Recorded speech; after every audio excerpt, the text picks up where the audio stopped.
Assalomu alaykum va rahmatullohi va barakatuh. Qadrli Pidoylar ikrorining ko'rmanlari, hammanglarningki mushu vaqti va buningdagi vaqti xayrli bo'lsin. Qur'ondan nazar programmamizningki 74-sonida sizlar bilan ko'rishyapmiz. Alhamdulillah. O'tgan haftada taqdim qilamidik. Bugun shu nisb bo'ldi. Men Istanbuldan Abdulaziz Bek To'g'roq, Londondan ustoz Kerem Zohir, Gollandiyadan Ahmet Piday kardeşimiz. Bu programı birlikte sunuvatımız. Hemen yaxşı tudunlar mı kandak? Hoş geldinler. Aleykümselam. Allah'a şükür. Özür dilerim. Yaxşı, elhamdülillah, Xudoga şükür. Bundan turvatımız. Sizlerden program kılıp texim yaxşı turvatımız mı? Elhamdülillah. Bu bugünkü Kur'an'dan nazar programımızdaki temisi ilan kılındık. Kur'an ve tüzümler üstüde buludu. Hem de bu tüzümler degan vaqtimizda qaysi mazmunlar sunuladi bu programmamizda desak, endi tüzüm har qanday bir harakat, mizon, sistema va qurilishlarda kam bo'lsa bo'lmaydigan bir omil. Undaqda Qur'on tüzüm haqida nima deydi? Tüzüm din nuqtasidan qanday bir uqum? Qur'ondagi tüzümlərə əlaqədar yol yo'riqlar nima? Bir tüzüm işida yaşayotganlarning huquq va majburiyatlari qanday bo'ladi? Biz qanday qilganda yaxshi bir tüzümga ega bo'la olamiz yoki o tüzümga kela olamiz? Vatanning mustaqilligi va xalqning rivojlanishi uchun qanday tüzümlər mavjud? Qatorliq savollar asosida bugungi Qur'on va tüzümlər degan programmani sunmoqchi qadrli qarindoshlar. Qani ustoz o'zlari marhamat, mikrofon, ekran sizlarda.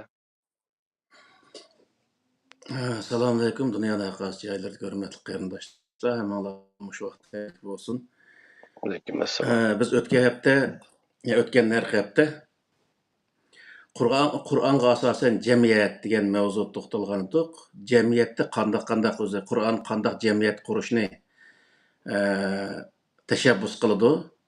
Qur'onga asoslansa qanday jamiyat qura olamiz? Ya'ni Qur'on bizga o'zi o'tirib qo'ygan prinsiplarga asoslanib turib bir jamiyat qurmoqchi bo'lsak qanday bir jamiyat qura olamiz degan vaqtda haqiqiy bir insonlik jamiyatini qura oladiganligimizni oxirsida xulosalagandik. Hech bir insonniki haq-huquqiga tajovuz qilmaydigan, har ish adolat bilan barobar adolat ostida barobarlikni maqsad qilgan shart bilan bir insoniylik, ya'ni haqiqiy bir insonlik jamiyati qurishni tashabbus qildiganlikni shu vaqtida oxirsida o'zi xulosalagandik. Endi bugun shunga munosabatli holda Qur'on va tuzumlar deganning o'zini o'tirib qo'yish oldi turyapmiz. Nima uchun degan vaqtida jamiyat, ya'ni bir jamiyatning o'zini shakllantirgan vaqtida u jamiyatni shakllantirgan narsa bir tuzumga o'zi asoslandi. Aslida shu qanday jamiyat, ya'ni Qur'onga asosan qanday jamiyat qura olamiz? Ya'ni Qur'onga asoslansak o qanday jamiyat qurib chiqish mumkin degan bu sohani so'zlagan vaqtida asosan bu tuzumniki bir tarafi shu vaqtda oshkor bo'lib bo'lgan. Hamda dunyoda nurg'unlagan tuzumlar bor. Misol bu tuzumniki tunjisi ya'ni islom.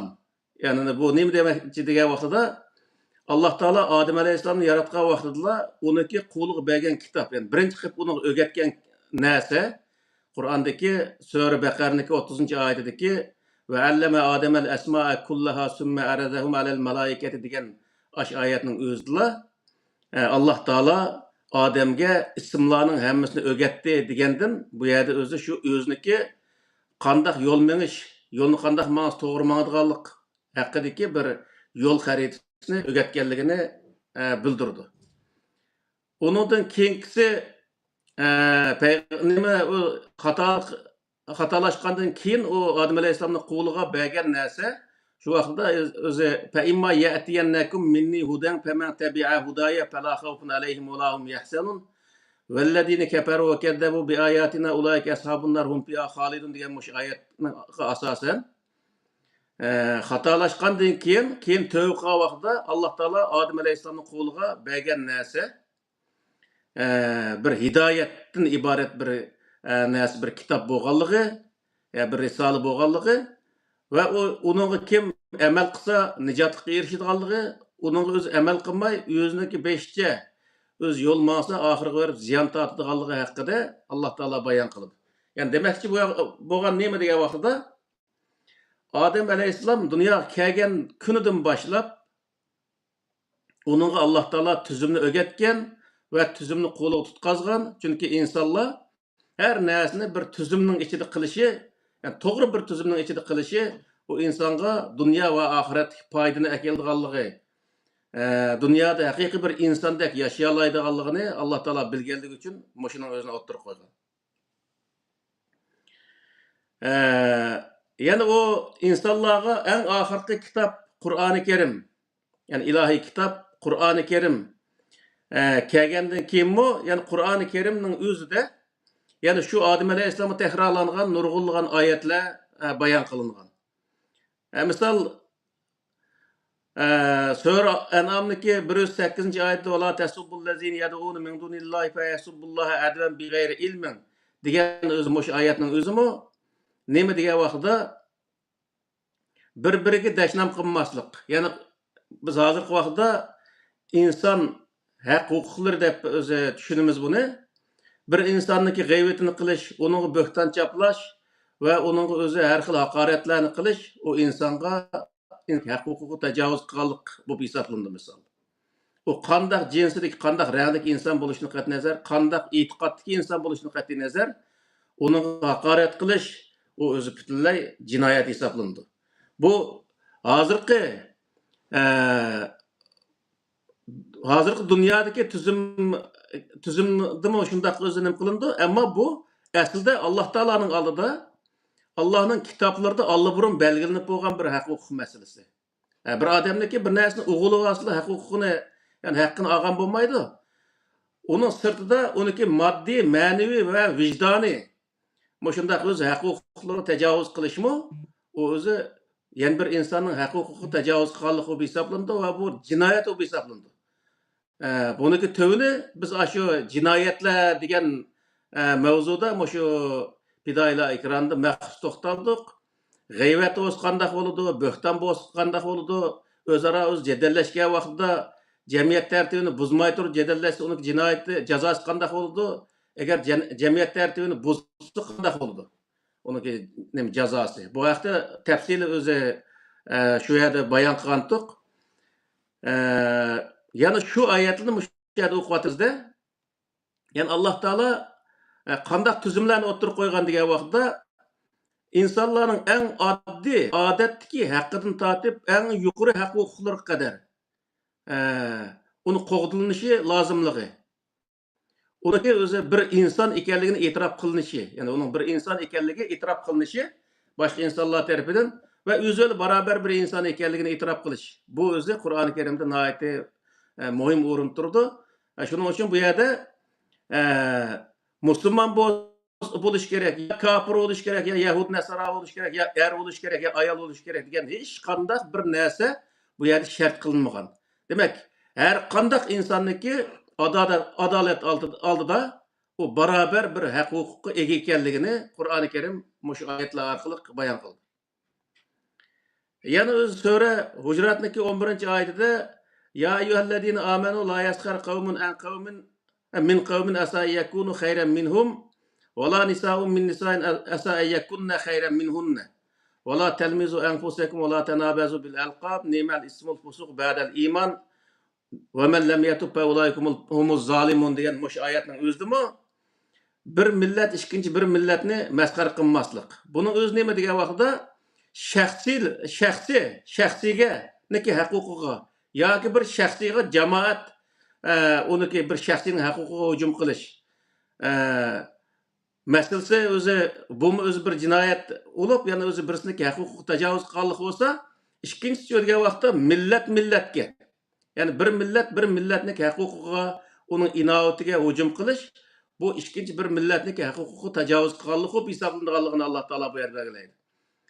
Yani bir cinsdeki insanların özüne meskhar kılış mı, onunki hukuku tecavüz kılış bu hesaplandı. Mesela bizde bunda kışlar ait köp, bir yerde bir ayal, bir teşkilatniki beşik kep kalsa, ayallar kelgen işini özü mangmaydı, ayallar işinin beşik kelsi o özü iş emelge aşmaydı, ayallar kelgen işini özü o teatrısıki menip ketidi degende nurgulluğuna özü patron çıkırış arqılıq ayallarının özünü töven hesaplaydigan bundaq işler mevcut. Misal 2006'da Rabia Hanım Dünya Uygur Kurultayı'nın beşiğe kelgen vaqtida şu dinçi guruhlarniki bir qismi men mushundaq o'zi gaplarni qilish orqali oqibatni pishni pasat tergan mundaq voqealiklar bo'lgan.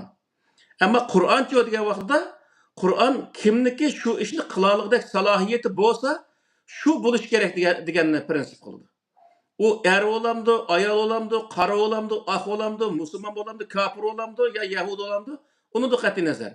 Yani bir devletning içinde, mesela Türkiye'deki bir devletning içinde o devletni en yaxshi o'zi yönete alaydigan, yani idare qiladigan odam qaysi din, qaysi mazhab yoki bo'lmaydi, qaysi jinsdan bo'lishidan qat'iy nazar, ashuni yaxshi yönete alaydigan bir salohiyatlik bir odamni bo'lsa, uning o'zi u huquq berilisi bo'ladi deb Qur'on buni o'zini belgilaydi.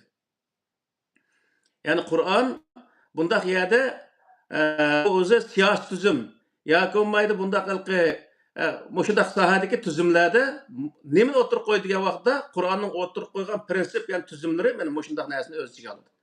Yani Qur'on bu sohada keng o'zi nimaning o'zini yo'lni keng qo'ydi yani. Yani bu yerda nurg'ulg'an ishlar bor hozirgi vaqtda. Misol ayollar, erlar bu yerda ovozini chiqarsa bo'lmaydi, u yerda gap qilsa bo'lmaydi deydigan o'zi nurg'ulg'an fatvolar bor. Bu fatvolar tamamen o'zi Qur'onga zid kelgan fatvolar. Qilsa bo'lmaydigan gaplarning o'zini erlarmi qilsa bo'lmaydi, ayollarmi qilsa bo'lmaydi. U gaplar qanday gaplar deganda g'iybat, shikoyat, bo'hton va birisiga haqorat qilish, birisini söküş, birisiga o'zalqi shahvoniy gaplarni qilish. Mana bundaq o'zalqi yomon niyatdagi, yomon o'zi ma'no ifodalaydigan bundaq o'zi gaplarni qilish her qandaq odamga, qora bo'lsin, oq bo'lsin, musulmon bo'lsin, kafir bo'lsin, her qandaq odamga cheklandi. Bu Qur'on o'zi buni cheklaydi yani. Yani to'g'ri gaplarni qilish, yaxshi gaplarni qilish, boshqalarga o'zi yaxshi muomala qilish, bundaq ishlarning o'zini her qandaq odamga, er olsun, ayol olsun, hammasiga o'xshash o'zi Alloh taolo yo'l qo'ydi. Yani erlar gap qilsa bo'ladigan, ayollar gap qilsa bo'lmaydigan bundaq narsa Qur'oni Karimda aslo mavjud emas.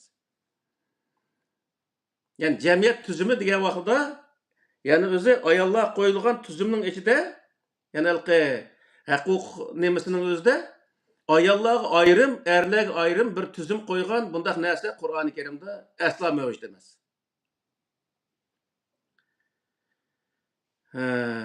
Yani birisiga laqam qo'yish, paloni toz, pustoni baz deganga o'xshash bundaq o'z laqamlarni qo'yish, boshqalarni masxar qilish o'zi maqsadida bundaq laqamlarni qo'yishning o'zimi nima degan vaqtda bu Alloh taolo cheklagan bir ish.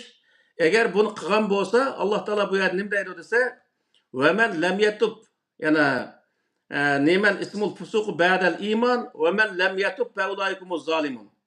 Kimki mushundaq ishni qilgandan keyin uni tövbe qilib bu ishdan qaytmasa, u odam desa, yana bir odamga zulm qilgan odamlar qatoridan bo'ldi.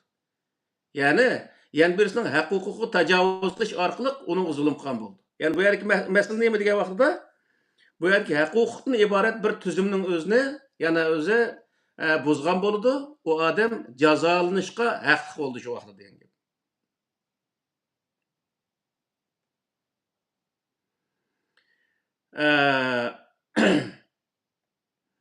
Yana o'zi Sur An'amdagi 159-oyatida innallazina فرقوا دينهم وكانوا شيعا لست منهم في شيء إنما أمرهم إلى الله ثم ينبئهم بما كانوا يعملون degan mushu oyatning o'zidimi Alloh taolo payg'ambar alayhissalomga nima deydi degan vaqtida u ahli kitobning o'zi nurg'un o'zi nimalarga mazhablarga bo'linib ketdi deydi, bo'linib ketgan edi deydi.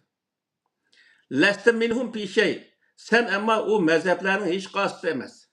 Hech qaysisi bo'lishing bo'lmaydi. Bu ikki xil ma'no ifodalaydi. Biri sen faqat Alloh taolo ko'rsatgan bu shu Qur'oni Karim ko'rsatgan yo'lda hech qanday mazhabga tava emassan degan bo'ldi. Ikkinchi birisi degan vaqtda sen hech qanday bir mazhabga yon bezish haqqing yo'q degan ma'noni ifodalaydi. Ya'ni o'zi bir davlatning ichida yoki payg'ambar alayhissalom o'xshash bir o'z payg'ambarniki o'zi hokimiyati ostida nurg'unlagan Yahudi, Nasaralarniki va mushriklarniki nurg'unlagan mazhablar bo'lishi mumkin. Bu mazhablarning ichida u o'z islom hokimiyatiga bo'ysungan kunidan boshlab ularning hammasiga degan vaqtda o'xshash muomala qilish. Bu o'zi payg'ambarning ustiga tushgan bir vazifa hisoblanadi. Ya'ni hozirgi vaqtdami bir davlatda masalan Turkiyadek bir davlatning o'zida musulmonlar va musulmonning ichida ahli sunnisi va shiasi va rafizisi va alavisi va jafarisi va yazidisi va misol hammasi nurg'unlar biz musulmon dairasining ichida musulmon bo'lmaganning ichida yahudilar va nasaralar va uniki har turli ortodoks deydi, yanbi deydi, protestan deydigan ana har xil o'zi mazhablar var misol. Endi bu hokimiyat qanday qilish kerak degan vaqtida hokimiyat hammasini bir inson qatorida hisoblab hammaniki mazhabi o'zang hisob. Ya'ni o'zangning ishi u, Alloh va o'zangning orasidagi ish bu hokimiyatning ishiga so'qadigan yoki jamiyatda insonlarning orasida so'qadigan hech qanday insonniki haq-huquqi yo'q. Uning uchun o'zi sen hamman o'zangniki o'zi mazhablarda o'zang e'tiqod qilib turaver, ammo hokimiyat degan vaqtda hamma mazhabga o'xshash o'z qarash bizning majburiyatimiz deb hokimiyat bundaq o'zi nima qilish, ulug' muomala qilish bu hokimiyatniki vazifasi degan gap. Ya'ni bu tuzum mana shundaq o'zi davlatga qartilgan, davlat fuqarolariga qartilgan ishki tuzum bundaq bo'ladi endi. Davlat ichida adolat ostidagi barobarlikni, ya'ni hamma insonga adil muomala qilish va hammasiga barobar muomala qilish ya'ni. O ahli sunniki bunun sal yaqinroq muomala qilay, shi'a bunun sal o'zi sol ko'zni qaray anınga. Yoki musulmon buni o'ng ko'zimni qaray, Yahudi Nasara uning men sol ko'zimni qaray deydigan hech qanday o'z davlatda undaq tuzum bo'lishga bo'lmaydi ya'ni. Qur'oni Karimniki ko'rsatmasi bo'yicha. Hamma insonga bu yerda diniy nuqtadan emas, insonlik nuqtasidan o'xshash muomala qilish adolat ostida mana bu tuzumning o'zini Qur'oni Karim ya'ni mushundaq tuzumda bo'lsa davlat to'g'ri bo'lgan bo'ladi deb o'zi buni o'ttirib qo'ydi. Nima uchun endi degan vaqtida yana Sura Zumarniki 32-oyatida minallazina farraqu dinahum va kanu shi'an kullu hizbin bima ladayhim farihun degan mush oyatning o'zi deydi. Yani boshqa nurg'un oyatlar bu yerda shu guruh bo'lib ketgan, ya'ni mazhab bo'linib ketgan, dinga bo'linib ketgan mushundaq insonlar degan vaqtida u insonlarning hammasi o'zining dinini o'zi yaxshi ko'rdi. Yani bir adam musulmon bo'lgan bo'lsa, o musulmon o'ziniki islom dinini yaxshi ko'rdi, bir xristian bo'lsa o'zining xristian dinini yaxshi ko'rdi, bir yahudi bo'lsa yahudi dinini yaxshi ko'rdi. Mazhablarni misol ahli sunniy mazhabini yaxshi ko'rsa, shi'a mazhabini yaxshi ko'rdi.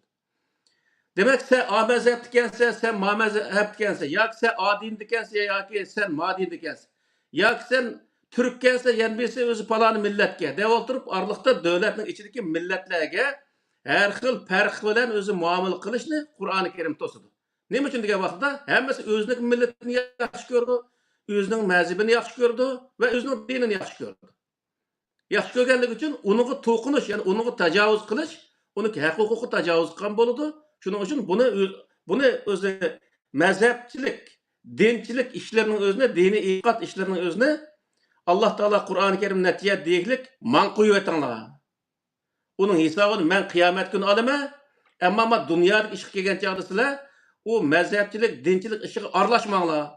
hokimiyatning oldida qanday mazhab, qaysi din yoki qaysi millat bo'lishini qat'iy nazar o'xshash muomala qilinglar deb Qur'oni Karim mana mushundaq bir tuzum bekitishning o'zini buyurdi. Endi tuzum shundoq bo'ldiki, shu vaqtda buni da misol bir tuzumdagi insonlar ikkinchi bir tuzumdagi insonlarga tajovuz qilish, bir dindagi insonlar ikkinchi bir dindagi insonlarga tajovuz qilish, bir mazhabdagi insonlar ikkinchi bir mazhabdagi insonlarga tajovuz qilish, bir jinsdagi insonlar ikkinchi bir jinsdagi insonlarga tajovuz qilish, bundaq ishlarga tushadigan vaqtda Sura Anfalning 39-oyatida وَقَاتِلُوهُمْ حَتَّى لَا تَكُونَ فِتْنَةٌ وَيَكُونَ الدِّينُ كُلُّهُ لِلَّهِ فَإِنْ انْتَهَوْا فَإِنَّ اللّٰهَ بِمَا يَعْمَلُونَ بَصِيرٌ diye muş ayetinin özde bayan kıldı. Ular karşı köreş kılın dedi Allah Teala. Hatta la tekune fitne. Ta ki karşılık tügen kadar. Ve yekune dinu kulluhu lillah. Barlık din fakat Allah için boğan kadar. Yani. Bunun diyen bu diye vaxtda din Allah ve insanın oturusuk iş. Mesela ben oturup çıkıp o Hristiyan ya Yahudi ki ne için anda kılmayı deyip onu kaşık tebliğ kılıp onun özünü hakaretleş işleri kelgen vaxtda onun özünü çekleş Kur'an-ı Kerim. Ta ki ben çekilmeydiğen halet düşken kadar özemnin işi özemge, anın özünün işi özüge diyen bir yer kelgen kadar hakimiyet onun karşı özü tedbir eliş, onun karşı hareket kılış, bu öz hakimiyetini kıldıran işi diyen gibi. Yani hakimiyet bütün dindeki insanlarınki dini itikadını qoğdaş ve dini itikadı hürmet kılış ve bir dindeki insanlar ikinci bir dindeki insanlara hücum kılıştan ibaret bundaq işlerge fakat yol vermezlik barlık dinlik hesabını Allah alıdı o Allah öyle şu insanın oturusuk iş diyen halet kegişlik özü hakimiyet özü aşınağı özü neme yol koymaslık bu hakimiyetindeki kıldığan işi deydi Allah Teala.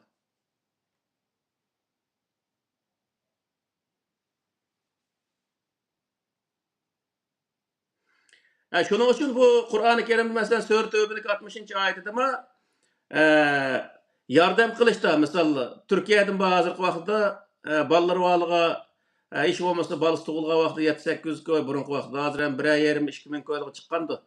Aşındaq yardım berdiğen işler Türkiye'den bakken belkim qiyinçilik qapqaga adamligim ançımınç yardım berdiğen işlerin buluşu mümkün.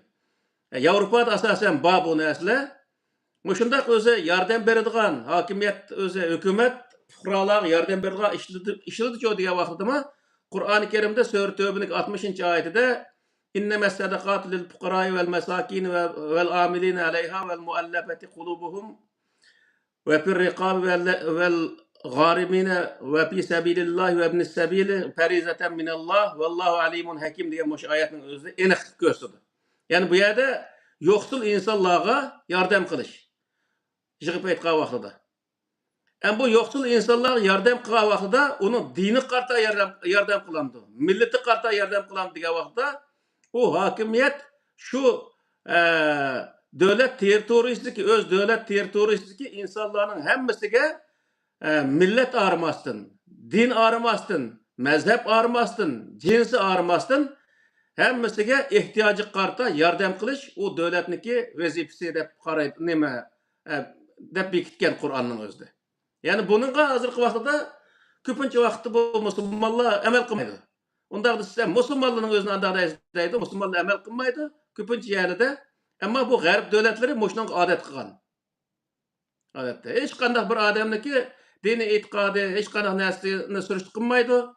Hatta ki iş ornuğa bir yer iş kirmekçi olsak mı, kolunda bir ılkı, nemi var mı?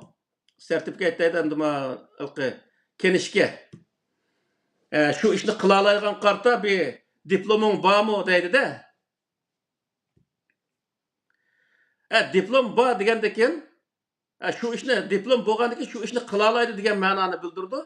O vaqtda şu şirketning özü aşında bir işçiga ihtiyacı bo'lsa, okey deb oladi. O adam musulmonmi, sen musulmonmi, kafirmi yoki yahudimi, nasarami deb uniki hech qanday narsa surishti qilmaydi.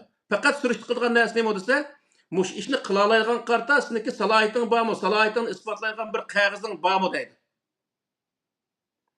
Qur'on aşının özünü bizge buyuruydu. Yani özü bu amanet nemizde amanet degan mavzuda hemen bayan kıldık. Amanetni ehliga beringlar deganning o'zi. Mana shu amanet degan ishning o'zi bir amanet, ish berguvchining qo'lidagi bir amanet.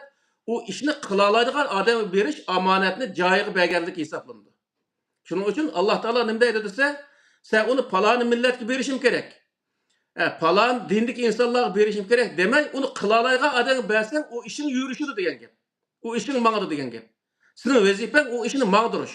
Undaq bo'lgandan keyin sen u yerda o mezhep, millet yoki din sürüştü qilmasdan uni qila oladigan odamga uni ahliga bersang, o odam o'zini uni to'g'ri qiladi, u ish mangadi. Sen undan foydalangan ish olsa yoki u ishdan zaten netinch qozonasa, insonning bir ishni qilishlik maqsad netinch qozonish bo'lgandan keyin Alloh taolo buning o'zini bizga bayon qildi.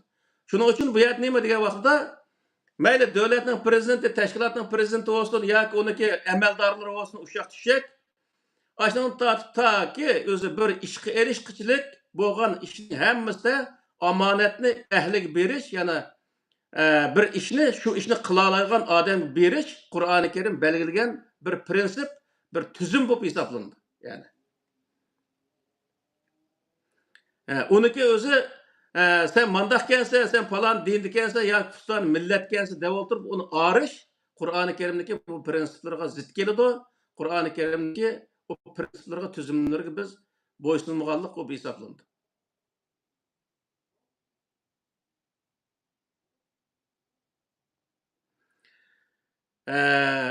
Yani insanlar özara muamele kılgan vaxtıda qanday muamele qilish kerak degan vaqtning o'zida Kafirun surasining o'zida bunday ochiq bayon qiladi.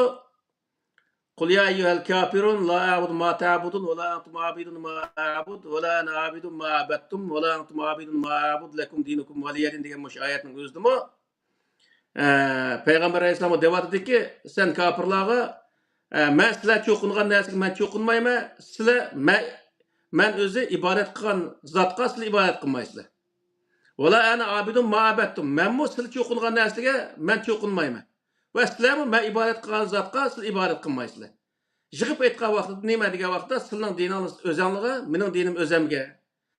Ana Peygamber Aleyhisselam'a ko'rsatgan yo'l hakimiyet ostidagi bütün insonlarga dini e'tiqodiga hurmat qilish sharti ostida hamma odamning dini o'ziga deb o'zi tushunish va muomala qilishning o'zini va shundoq o'zi uning o'zini shundoq tunish buning o'zini Payg'ambar alayhissalomga Alloh taolo shundoq o'zi bayon qildi.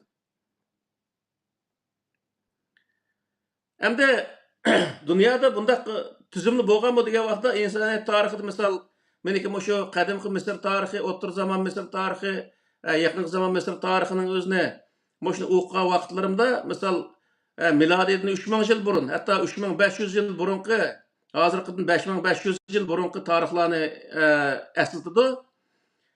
Shuning o'zida shu zamondagi Misr imperiyasiniki nurg'unlagan ashundaq tuzumlar bo'lgan. Bu tüzüm faqatla İslam bo'lmasdan her devlet o'ziniki sharoiti qarta, o'ziniki tashqi ishki o'z ahvoli qarta, o'ziga xos maxsus o'zi tüzüm tuzib chiqqan.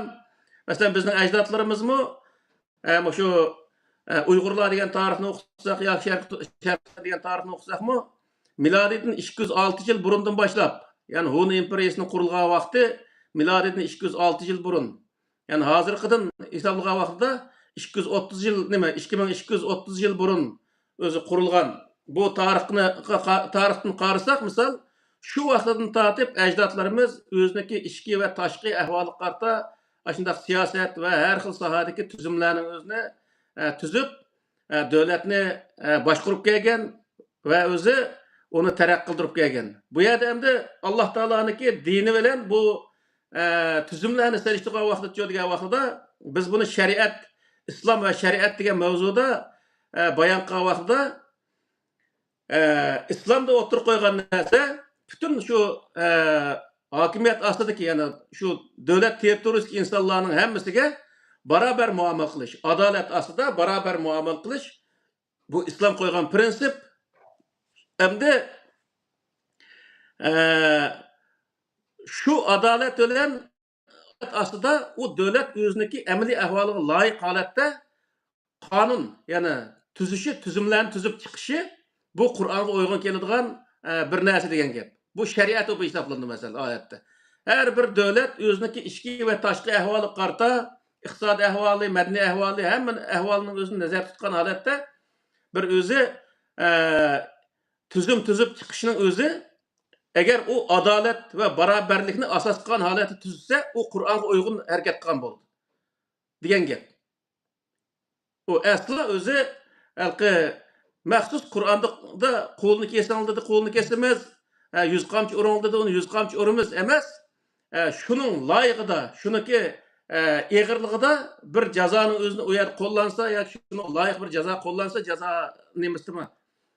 Ceza kanunlarında misal şu Kur'an'a muvafık özü hareket kılan boldu. Hazırkı vaqtda dünyada hem devlet özündeki işki tüzümünü asasen komünistik devletten başka devletler desek boldu mu garip devletlerde asasen özündeki işki tüzümlerde aşındak nurgulgan toğru narsalarni oturup koydu. Ama bularniki tüzümlerde mi nurgulgan biz kabul kılamaygan narsalar var. Misal özü adamniki ko'ngli ko'tarmaydigan bir tüzümleri var. Bu qaniki odatda erler bilen ayollar bilen toy quvası boladigan deyilgan aşını nurgulgan narsalar var. Bunday narsalar biz onu qabul qilolmaymiz. Zaten bizni onu qabul qil deb bizni majburlagan inson mu yo'q bu yerda? O her bir insonning o'zining shaxsiy ishi bo'lg'achqa bu yer undaq ishga aralashmaymiz, uni haqoratlamaymiz, ham madhiylamaymiz. Ama onu bir insan deb ko'ramiz. Bu nuqtani aytgan vaqtida, ama oniki agar mumkin bo'lsa, bu agar uning yaxshi sohada nasihat qilish yoki bu ish to'g'ri bo'lmaganligi haqida gap qilish o insonga o'zi to'g'ri bo'ladi. Ama onun eşip ketish butunlay o'zi uniki huquqiy tajovuz qilganlik bo'lib hisoblandi. Qur'onning o'zidami nima deydi desa, erlar bilan bundaq nimqan odamlarni to'y qilgan insonlarning o'zini faqatlikin faazuhuma degan ibora bilan bayon qiladi. Faazuhuma deganni o ikkisini eyiplanı degan gap. Bu yerda o'ltirib o'tish yoki uning o'zini yuz qamchi urish degan bir jazomi yo'q uning ustiga. Ayollar bilan bo'lgan vaqtda jo'digan vaqtda buning o'zigimi ularning o'zini tövbe qilg'ichlik bir o'yda tutib turinglar. Tövbe qilgandan keyin ularning o'zini qo'yib yetinglar deydi. U nima degan gap degan vaqtda bo'ldi men bu ishni qilmayman. Bo'ldi endi bir er bilan to'y qilib o'tay degan vaqtning o'zida uning o'zini ixtiyor holat taloga chiqib kirdigan bundaq holatda qo'yib yetsanglar bo'ldi degan gap. Ya'ni Qur'oni Karimga asoslangan vaqtida balki biz burun bundaq odam o'ltirildi, o'limga mahkum, andaq mandaq degan narsalarni ko'pinchilari Qur'onda nayt yengil bir narsalar bilan o'zi jazosini bekitishlik misol. Shuningga asosan misol Qur'oni Karimdagi bundaq tuzumlarni hammasini o'qib chiqqan vaqtida huquq masalasi bu yerda. Huquq qo'ygan tuzumlar, siyosat qo'ygan tuzumlar va iqtisod qo'ygan tuzumlar, jamiyat qo'ygan tuzumlarning hammasi nima desa, bu nayta o'zi insonlarning butun hayotiga to'g'ri keladigan, inson hozirgi zamondagi eng ilg'or bir davlatniki tuzumlarini biz o'zi o'qib chiqqan vaqtdami Qur'oni Karimdagi shu tuzumlarni biz haqiqiy bila oladigan bo'lsak, Qur'oni Karimning bu tuzumlari uning natijasi ilg'or ekanligining o'zini biz bila olamiz yani.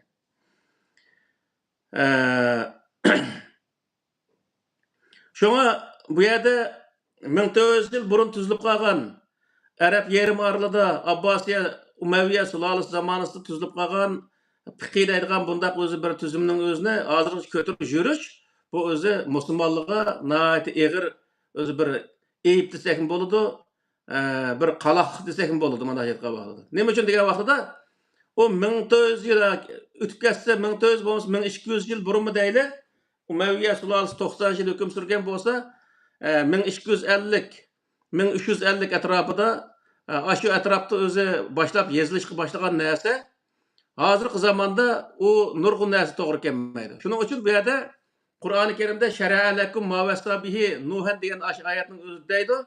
Her bir payg'ambarga Alloh taolo prinsiplarning o'zini o'zgarmas prinsiplarning o'zini tushungandan keyin shu prinsipga asosan o'zi shu jamiyatga loyiq holatda bir tuzum tuzib chiqish orqali o jamiyatni boshqarish, bir qonun tuzib chiqish orqali o jamiyatni boshqarish huquqini shu insonlarga berganligini Alloh taolo bayon qiladi. Ya'ni hozirgi vaqtda degan vaqtda bir davlatda adolat ostida butun insonlarning birlik barobarligini kapolatga ega qiladigan bir tuzumni tuzganligi islom diniga uyg'un keladi degan gap. Endi bu yerda mana meni kitobimda shu to'g'ri to'xtalgan, ham bu tuzumlarning ichida hozirgi vaqtda misol nurg'un tuzumlar bor. Masalan, ideologiyalik nimalar, demokratiya, kapitalizm, sotsializm, kommunizm, laiklik, sekularizm, liberalizm, modernizm va postmodernizm degan o'xshash yana nurg'unliqlar bor. Ushaq-tushak hozir dunyoda mashhurroq bo'lgan tuzumlar shu. Endi men bu tuzumlarni hammasini asosan ko'rib chiqdim hammasini. Buniki qisqacha bu nimasining o'zini tushunchasining o'zini bu meni kitobimga asosan yozdim. Bu tuzumlarning ichida Qur'oni Karimga to'g'ri kelmaydiganlari yo'q deyarlik. Yo'q deyarlik. Sosyalizm, masalan hozir Xitoy sosyalizm degan bir tuzumni qo'llanyapti. Bu sosyalizmning o'zimi Karl Marx yozgan paytda biz qo'limizga o'qigan vaqtida o Qur'on to'g'ri kelmaydigan yerlar asosida yo'q deyarlik. Nima ish degan vaqtda butun o'zi davlat ichidagi fuqarolarning hammasi haq-huquqi barobar. Hammasi ishchi sinflar deb atildi. İşçiler sınıfları deb atıldı ularni. Ama ularning haq-huquqlari hammasi o'xshash. Hech bir inson, yana bir insonni diniy jihatda nima qiladigan, zo'rlaydigan, uning diniga hujum qiladigan ish yo'q. Har odam qaysi dinga e'tiqod qilish, qilmaslik o'zining shaxsiy ishi deb Xitoyniki nemisdimi bor, shu qonundan bor bu narsa. Xitoy o'zi qonun hozir xiloflik qilyapti. Ammo shu Londonda namoyish bo'lgan vaqtda mushadagi nimalar, shu kommunistlarning o'zi chiqib bizga qetlib namoyish qildi. Xitoy kommunizmni, sotsializmning o'zini mana oyoq osti qildi. Asli undiq emas deb namoyish qildi shahar. Misol. Demak, bu yerda nima degan vaqtda shu yozilgan narsaning hammasini o'qigan vaqtda, masalan, loyiqlik degan vaqtda loyiq qanday narsa deganda davlatning ichidagi butun o'zi fuqarolarga o'xshash muomala qiladigan, hech qanday dinga mansub bo'lmaydigan hokimiyat tuzumi aql, mantiq va ilm bilan davlatni boshqaradigan. Hamma fuqaroga o'xshash musobat turib muomala qiladigan. Bundaq bir tuzumning o'zini loyiq tuzum deb qaraydi. Andakin buning ichida postmodernizm deganning o'zimi shu nimaga masalan shariat deganga nihoyatda uyg'un keladi. Nima degan vaqtda postmodernizmda har joydagi nimaning o'zini masalalarning o'zini shu joyning amaliy ahvoli qarta hal qilish bu postmodernizmning eng o'zi asosli nimasi, prinsipi. Yani yuqorida nurg'un tushunchalar bor, lekin eng asosli prinsiplar shu. Yani o'zi hamma insonga o'xshash muomala qilish, uni o'zi ayol yoki o'zi qora oq yoki olmaydi har xil dindagi davoltirib arimasdan hammasiga o'xshash qarash va o'xshash o'zi muomala qilish va shu yaniki amaliy ahvol qarta masalani to'g'ri hal qilish degan shu prinsiplari Qur'onniki hech qanday bir yeriga zid kelmaydi misol. Endi bu yerda biroz zid keldigini qasi degan vaqtda kapitalizm zid keldi misol. Kapitalizmda ezilish mavjud. Kapitalistlar ishchilar sinifiga biroz o'zi burun hamda ezish nihoyat og'ir bo'lganki, hozir hamda ezish oz bo'lgan taqdirdami, yanada o'zi kapitalistik davlatlarda yordamlar oz bo'ladi, xalq odatda fuqarolarga, mana kambag'allarga yordamlar oz bo'ldi, yo'q deyarlik darajada. Undan keyin o'zi ularga o'z xohlagan bir nemaning o'zini, misol bir maosh so'zlashmoqchi bo'lgan bo'lsa-mu, hamma narsaning o'zini kapitalist bekitadi. O ishchilarning hech qanday huquqi o sohada bo'lmaydi misol. Şoň pat-pat o kapitalist döwletlerde kapitalistlik qarta işçiler qarşılık gösterip durdu. Şu qarşılık gösterken çağda ularniki qarşılığını bastıruş üçün biraz öz maaşını östürüp verişke okşaş, biraz öz xeyri ihsan kılışke okşaş işlerini özüne oturup koyup özü onun ağzını itip başında özü davamlaştırdı. Ama o yerim sosyal bundaq dövlətlərin özdə adətdə fuqaralar aşqanmaydı, yalan aşqanmaydı, taladı qanmaydı. Bu üç нәрсе kapalatga ega bo'ladi. Undan keyin o'zi ishga kirgan vaqtidami uniki kapitalist dövlətlər bo'lmaydi. Bu nima degan vaqtida jiq ishlasak 50% oladi. Masalan, Norvegiyada biz ishlagan vaqtda 50% oladi bojni. Az ishlasak yordam qiladi nimamizga o'zi turmushimiz yetmay qolib qolsa, ishlamasak u vaqtda turmush pulini berib boqadi. Shundaq bir davlatlardir bu. Shuning uchun bu yerda ham boy olmaydi bu sosyal davlatlarda, ham o'lib qolmaydi. Qur'onda la yamut biha va la yahya degan bir oyat bor. O'lmaydi, tirilmaydi, shu yerimjon, nimjon yashaydi degandaylar. Xuddi shunga o'xshash bu yerda millionerlar olsa pulni cho'ng-cho'ng yerga dasmay selish orqali beydi. Bo'lmas normal insonlar asla beyib ketolmaydi. Azroq beyib o'zi pul topganligi, pul tep o pulni yostiqni ostiga tiqib qo'yganini bilib qolsa, u vaqtda uning yordami to'xtadi. Tak ash pulning tuggichilik bizni qishimiz kamaysa deydi. Shuni o pulni hisoblab, masalan, $10,000 bo'lgan bo'lsa, $10,000 qancha oyga yetadi? Ashni hisoblab turib, shu oyga shuncha kunga o'zi bo'lib, mana mush kungachilik bizni qishimiz kamaysa, undan keyin kel deydi. Ashunday qish endi. Şuna bu yerdeki narsa nima degan vaqtida bizniki diniy sohadagi insonlarimiz dinchilar desak bo'ladi. Bu dunyoda islomdan boshqa bütün tuzumlar islomga qarshi, islomning dushmani degandek shundaq o'zi shaklda tushunchaga mavjud. Tushunchaga ega misol. Hem de bu tüzümle neyim için oturup çıkıp kalgan? Mesela bay diyen okşaş, demokratiya deyimiz, kapitalizm, sosyalizm, komünizm deyimiz, laiklik, sekülerizm, liberalizm, modernizm, postmodernizm diyen okşaş, şunda tüzümler neyim için çıkıp kalgan diyen vaxtıda. Bu asasen Avrupa'da çıkan demokratiyanın özümü adette şu nimede özü hatta miladiden burun çıkan degan o'zi nimalar bor buningda asosli shu 13-14 asrdan boshlanganki buniki asal populyar bo'lib mashhurroq bo'lib chiqqan vaqti toki 19 asrgacha davomlashib 19 ya'ni 17-18 asrlardan boshlab u davlatga o'zlashishga boshlagan. Buning sabablari nima degan vaqtda Yevropa Osmanlı'nınki taygını yep, haqıçılık şunun olan özü qutlanmay şundaq tuğandan keyin bu yerde onu tədqiq qılgan insanlar çıqıdan keyin o tayaqni yevergandan keyin nima uchun biz shundaq ojiz holatda bo'lib qolamiz deydi.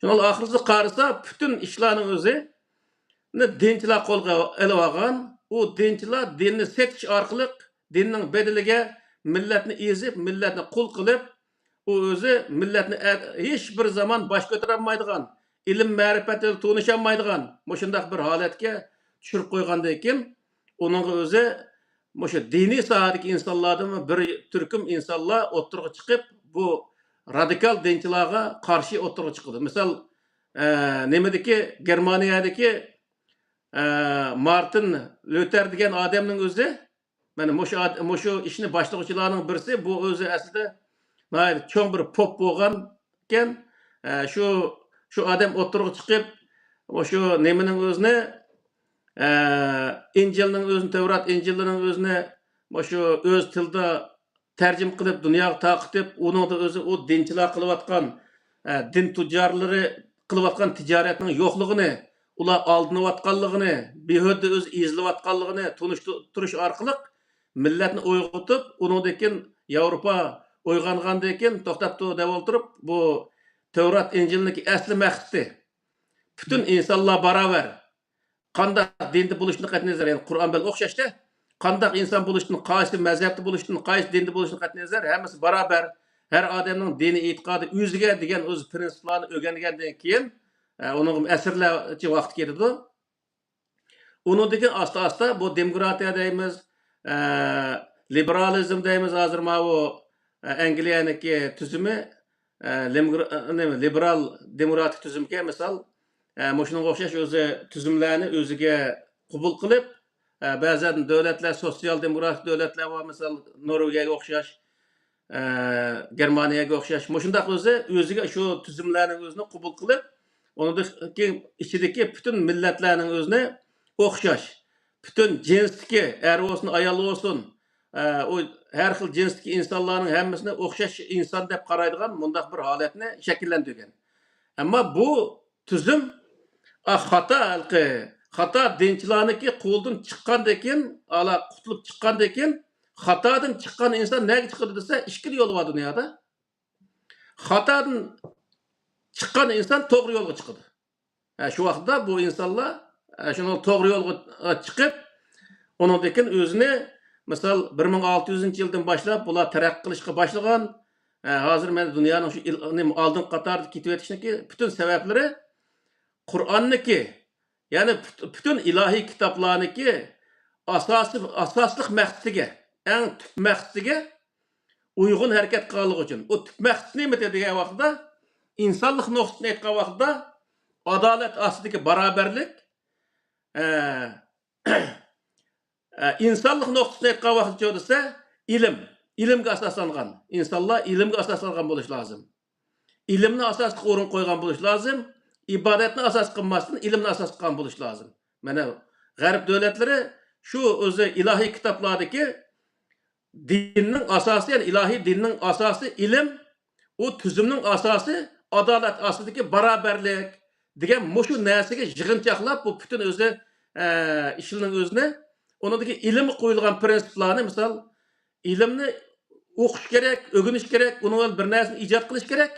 Ve lekin onu yama yolga işletmesi gerek. İnsaniyetinin zihnini işletmesi gerek. Bunu keyinki zamanlarda misal, hazır şu Birleşken Devletler Teşkilatı'nın bu neslemesi şu kanun haleti buluşu mümkün. Şundaq özü prinsiplerini oturup koygan. Tüzümlerini oturup koygan. Şunun için Kur'an'ı biz yıkıp etken vaxtida qandaq oldu degende bütün insanlar qaysi din, qaysi mezhep, qaysi millet buluşuna nazar haq hukukda adalet aldığı beraber. Yani şu neyse Kur'an'daki haq hukuk sahasındaki asas prensibi. İkincisi diye vaxtda, ikincisi nimtuğa bayaqını.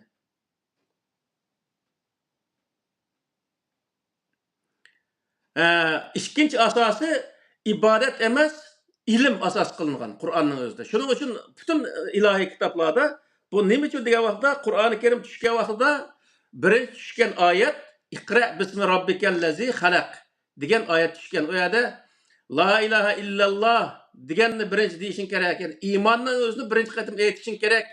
Demasdan Alloh taolo iymondanmi burun nimani tushirgan degan vaqtda o'qishni tushirgan. Bu nima uchun bunday qildi degan vaqtda bir narsani bilmay turib uningga o'zi e'tiqod qilish, uningga o'zi ishonish u insonga yaxshilik akamaydiganligini Alloh taolo bilganligi uchun bu yerda birinchi o inson o'qish kerak. O'qish orqali u narsani to'g'ri va xatoligini o'rish kerak. Uningdagi uningga ishonish kerak yoki ishonmaslik kerak. Mishel bir narsa so'rsam bo'ladimi? Bo'ldi. Deb bo'lgan. Adamlarga silbati ilim dedilar. Bu arada hazır cemiyette ilim dese dini ilim, ilahi ilim, bilim dese ilahi olmagan öncelik sebebi yok bir bilim. De manda ayrı olduğun bir iş var düşün. Ama Allah Kur'an-ı Kerim'de ilim diyeni şu, ilim pen, hemmisini öz çıkala. Elbette. Bunu biz şu ilim mi ya bilim mi şunday bir mevzuda mahsus to'xtaldik. Bu Qur'oni Karimdagi asoslangan vaqtda ilim hiçbir zaman ikkiga bo'linmaydi. Dini ilim, fanni ilim degan bir narsa asla mavjud emas. Bütün ilim Alloh taolo o'zi yo'l qo'ygan ilim. Ya'ni Allah Qur'oni Karimdagi asoslangan vaqtda bütün fanni olsun, zaten fanni dini degan narsa yo'q. Faqat biznikilar aşağı qarayvaqanda fanni ilim, dini ilim deb qarayvaqanda bütün ilim hammasi o'xshash, ammo bu yerdagi birla o'zi bunga qo'yilgan prinsip bor. cheklimilar var. U nima degan vaqtda u ilmni to'g'ri ishiltish. Yani hata işletmezlik. Mesela hazır biz vayet nurgun narsani deyapmiz. Uni din tujjarlariga o'xshash o'zi dini bilimni o'qiganlar dinni tijoratga aylantirib pul tepish manbasi, jon berish manbasi qilmaslik va boshqa har qanday inson o'qigan ilmning o'zini qo'saq vaqadigan, jon boqadigan bir qurolga aylantirib olmaslik. Yani insoniyatga bir yaxshilik keladigan bir narsaga aylantirish. Bu o'zi Qur'oni Karim maqsad qilgan narsa. Asla uni jon boqish o'zi qurolga aylantirib olmaslik lozim. Mayli fizik o'qigan odam bo'lsin, mayli ximiya o'qigan, mayli siyosat o'qigan insonlar bo'lsin, u insoniyatning manfaati uchun ishlatish lozim uni o'zini. Bu vaqtda bu narsa Alloh taolo maqsad qilgan o'zi ilm bo'lgan bo'ladi. U insonmi o ilmni Alloh taolo maqsad qilgan usulda ishlatgan bo'ladi. Ya'ni shuning uchun bu Qur'on ilm sohasi nima? Qur'onniki bu insoniyat sohasida ilmni asos qilgan hech bir zaman ibodatni asos qilgan emas. Uning uchun Qur'oni Karimda ibodat belgilangan ibodatlar bor. Ammo u ibodatlarni hech bir zaman nafli ibodat qilishing kerak. Ya oyda mancha qatim o'zi nafli ibodat qilishing kerak, ya ro'za tutishing kerak, ya har kun mancha rakat ortiq namoz o'qishing kerak, yoki yilg'isa hajga berishing kerak deganga o'xshash bundaq o'zi ibodat sohasidagi narsalarni ortiq qilishga aslo o'zi Qur'oni Karimda buyurgan emas. Chunki nima uchun degan vaqtida butun dunyodagi 2 milliard inson kech kunduz ibodat qilsa, namoz o'qisa, kunduzi her 360 gün ro'za tutsa ve 360 gün haremga yig'ilib olib, shu qari o'yning o'zini piqirsimi, dunyoda osh qolgan bir o'z insonni qutqizolmaydi. Buni Alloh taolo biladi. Bilganligi uchun ibodat Alloh va insonning o'tirishga ishi bo'lganligi uchun uni shu Allohni tunigan shaklda Allohni eslash yuzida shu ishni qilib bo'ldi. Ortiq kech kunduz uni qilamdi.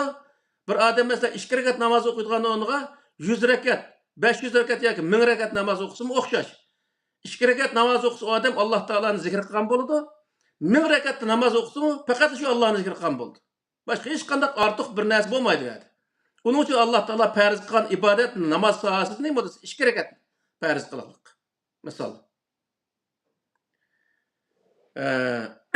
İlimde çoğu degan vaqtda ilimde o'zi insonlar oxir qilib qolgan vaqtda boshqa insonlar tarafdan hujumga uchraydi, tajovuzga uchraydi va u odam qulub u yerda o'zi xorlanadi. Uning uchun boshqa insonlar bilan o'xshash inson o'ziniki huquqini o'xshash o'z dunyoda davomlashtirish uchun uni o'xshash ilmda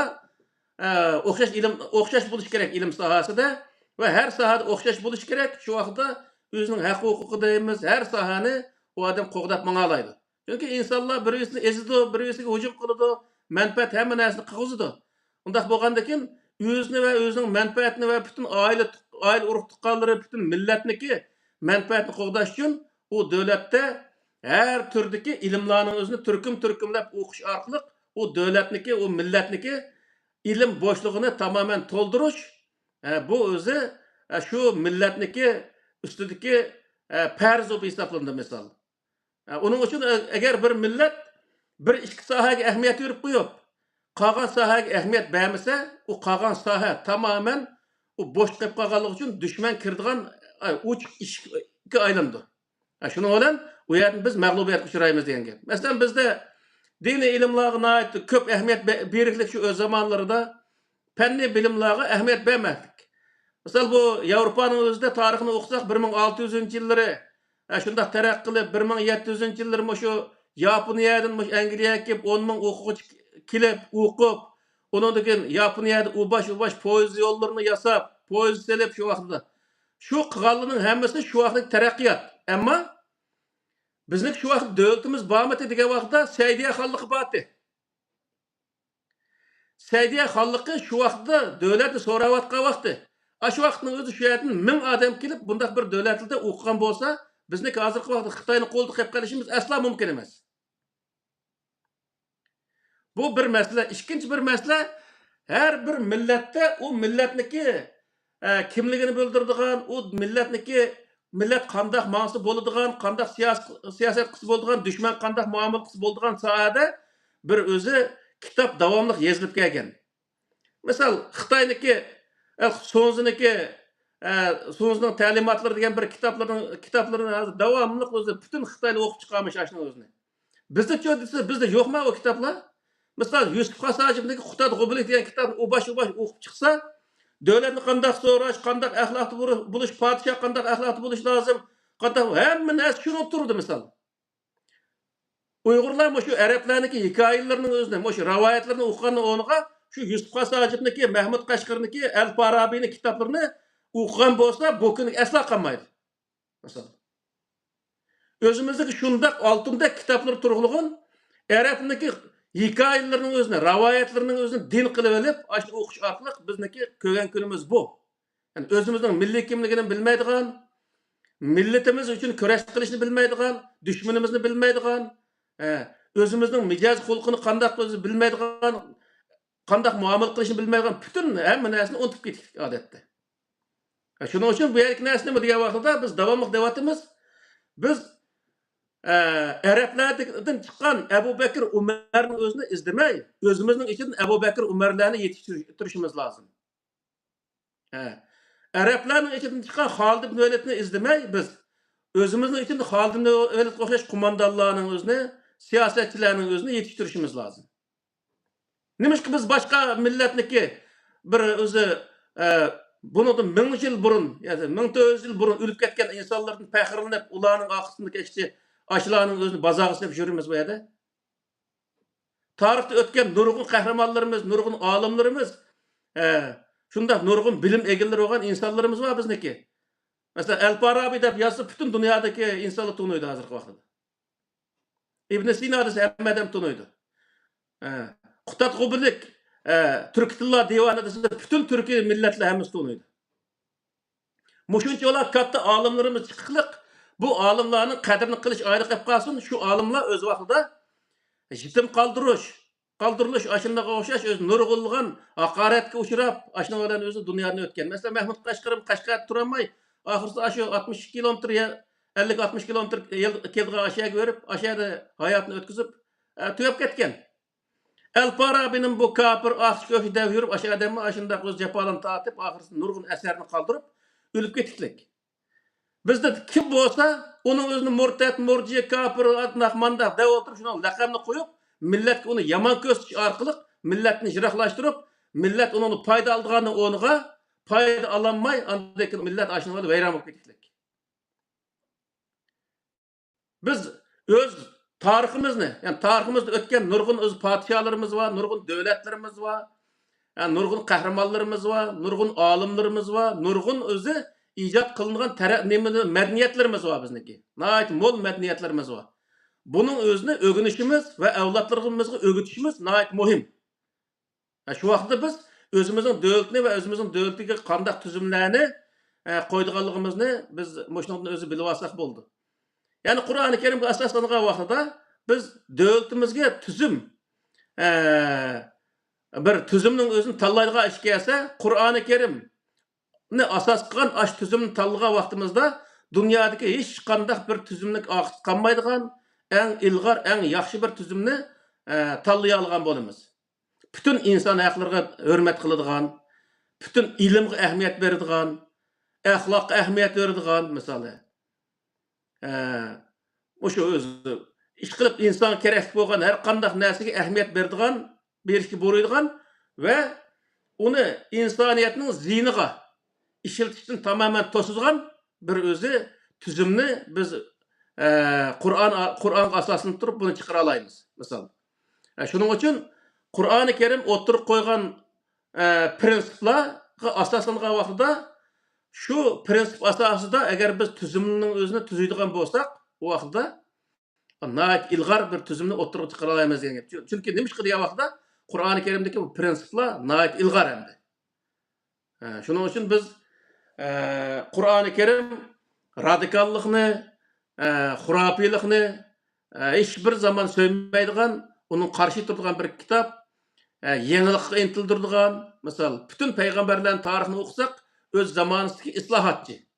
Her peygamber öz zamanındaki bir kahraman, bir köreşçi, bir islahatçı, bir bilim egisi olan insanlar. Şu vaxtdaki. Şunun için biz eğer o peygamberlerdeki yo'lini tutib mangimiz deydigan bo'lsak, payg'ambarlarning tutgan yo'li nima ekan deganda, payg'ambarning tutgan yo'llari Qur'oni Karim ko'rsatgan yo'l ekan. Biz ash Qur'oni Karim ko'rsatgan yo'lni mangan vaqtida, o vaqtda payg'ambarlar mangan yo'lni mangan bo'lamiz. Sunnat deyish kelsa, men mushuning o'zini sunnat desak bo'ldi. Payg'ambar qilganmish, etganmish degan hikoyalarga o'zi ergashish aslo payg'ambarga ergashganlik hisoblanmaydi. Payg'ambarlar o'z zamonida shunday ilg'or bir insonlar bo'lgan Qur'onniki bayon qilishicha, endi bizgacha degan vaqtda biz zamonimizda eng ilg'or inson bo'la olsak, u vaqtda payg'ambarlarning yo'lini tutgan bo'lamiz. Payg'ambarning soqolini qo'yib olish bilan, payg'ambarning hosini tayinib olish bilan aslo o'zi biz ilg'or musulmon bo'la olmaymiz. Yani bu tüzüm insanlar için nihayet mühim bir narsa. Eğer tüzüm doğru olmasa o insanlar hata yoldan çıkamaydı. Asla özünü kutlanmaydı. Onun için kalladaki bu radikal, hurapi bundak bir narsanın özünü çıkarıp dünyaya en doğru keladigan, dünyanın en aldığı manalaydigan Kur'an-ı Kerim oturup koygan bundak tüzümlerini biz düşergen vaktimizde özümüz kandak bir güzel bir diniga itiqat kılıvatkanlığımızı ve onundaki tüzümlerin kandak texinbek yaxşı paydını alaydiganligimizni his qila olamiz. Kelajakda bu sohada millatimizga, vatanimizga mush tüzüm sohasida cho'ng eshiklarni ocha olamiz deb o'ylayman men. Xo'sh. Allah razı olsun. Gayet yaxşı to'xtalib berdilar. Hem de tüzüm bek mühim bir narsa hem de. Qaysi bir millet qattiq intizamchan bo'lsa, qattiq tüzümge bo'ysundigan ve onu tekshirib her zaman tüzümge amel qildimi yo'qmi, onun xulosasi chiqarib, bunda qiladigan milletler hem de en aldın qator menyapti. Masalan, Yapon deymiz, German, nemislar deymiz. Şunun o'xshash yana boshqa nurg'un millatlar bor dedim. Endi biz halqa tüzümni dedik. Qur'onga asosan Allah insonlarga o'zining tüzümlerini Qur'onga xilof bo'lmagan holatda biz tanlab eng yaxshisi qaysi shu chog'da biz uni o'rtaga qo'ya olamiz dedik. Bazı qarindoshlarimiz, bazı siyosiy, islomiy siyasi teşkilatlar var ya ki mesela ideoloji fikirler var anladın. Ularda mesela demokratik tüzüm haram deplam tamamını beşetilgen düşün. Bununla nispeten seni kanda karayla. Yani Kur'an'ı O adam demokratik tüzüm diyenin neymekenligini bilmegenligini devatkan neyse. Yani biz demokratik devlette yaşavatımız. Buniki hiç kandak o'zi boy deganga o'xshash tamam uniki hamma tuzumlari demokratik sohasidagi butun tuzumlarning o'zi hammasi 100% to'g'ri deyish biz aslo to'g'ri kelmaydi. Chunki nurg'unlagan bizniki bu Qur'onniki bu prinsiplarga uyg'un kelmaydigan yerlari bor. Ammo asosan nurg'un o'z tuzumniki asosli prinsiplari Qur'oni Karim to'g'ri keladigan tarafi jiq. Misol. Shuning uchun bu yerdagi narsa nima degan vaqtida o bizlarga bir devlette yaşayıp ötüplekin o devletin bütün tüzümlerin doğru deyiş bizim doğru kelmeydi. Kur'an-ı Kerim'e 100% doğru kelmegen yerlerinin özüne doğru demeyimiz adette. Ama onu kubul kıl dep bizge o devlet mi mecburlamaydı adette. Yani muşunun hemmesini sen kubul kılışın gerek. Muşunun neyin boğaz şunu kılışın gerek. Deydiğen bundak bir nersi yok. Asasen ictimai tüzümler var. Birisine hakaret kılmaslık, birisine özü birisine zulüm kılmaslık, birisine inavut dökmeslik okşaş, birisine binesini ele olmaslık okşaş muyundak tüzümler var.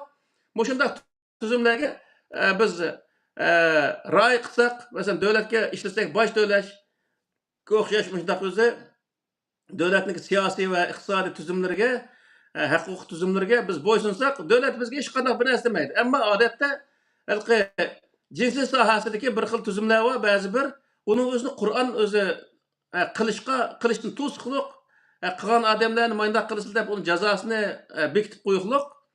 Uning uchun bizmi uning o'zini to'g'ri deb qaramaymiz. Qur'on to'g'ri demagan narsani biz to'g'ri demaymiz odatda. Shuning uchun bu yerda nima degan vaqtda demokratik tüzümün hemmesi hata degenin özü mü? Bu halkı fakat tüzümde haberi yok adamın deyen gibi. Bir narsa 100% hata olduğun, 100% doğru olduğun bir narsa mevcut emas. Kur'an'dan başka. Hmm. İnibisiga Allah subhanahu wa ta'ala Kur'an-ı Kerim'de çokum demokratik tüzüm, ya sosyalist tüzüm, komünist tüzüm, ya ki kapitalist tüzüm kullanıla degen bir narsani iniq demeglik. Yalaqi Evet. çokum uç tüzüm bölüşüp bulangla depçi. Hmm. Ama lekin umumi kategoriya, umumi dairini sizip bergilek.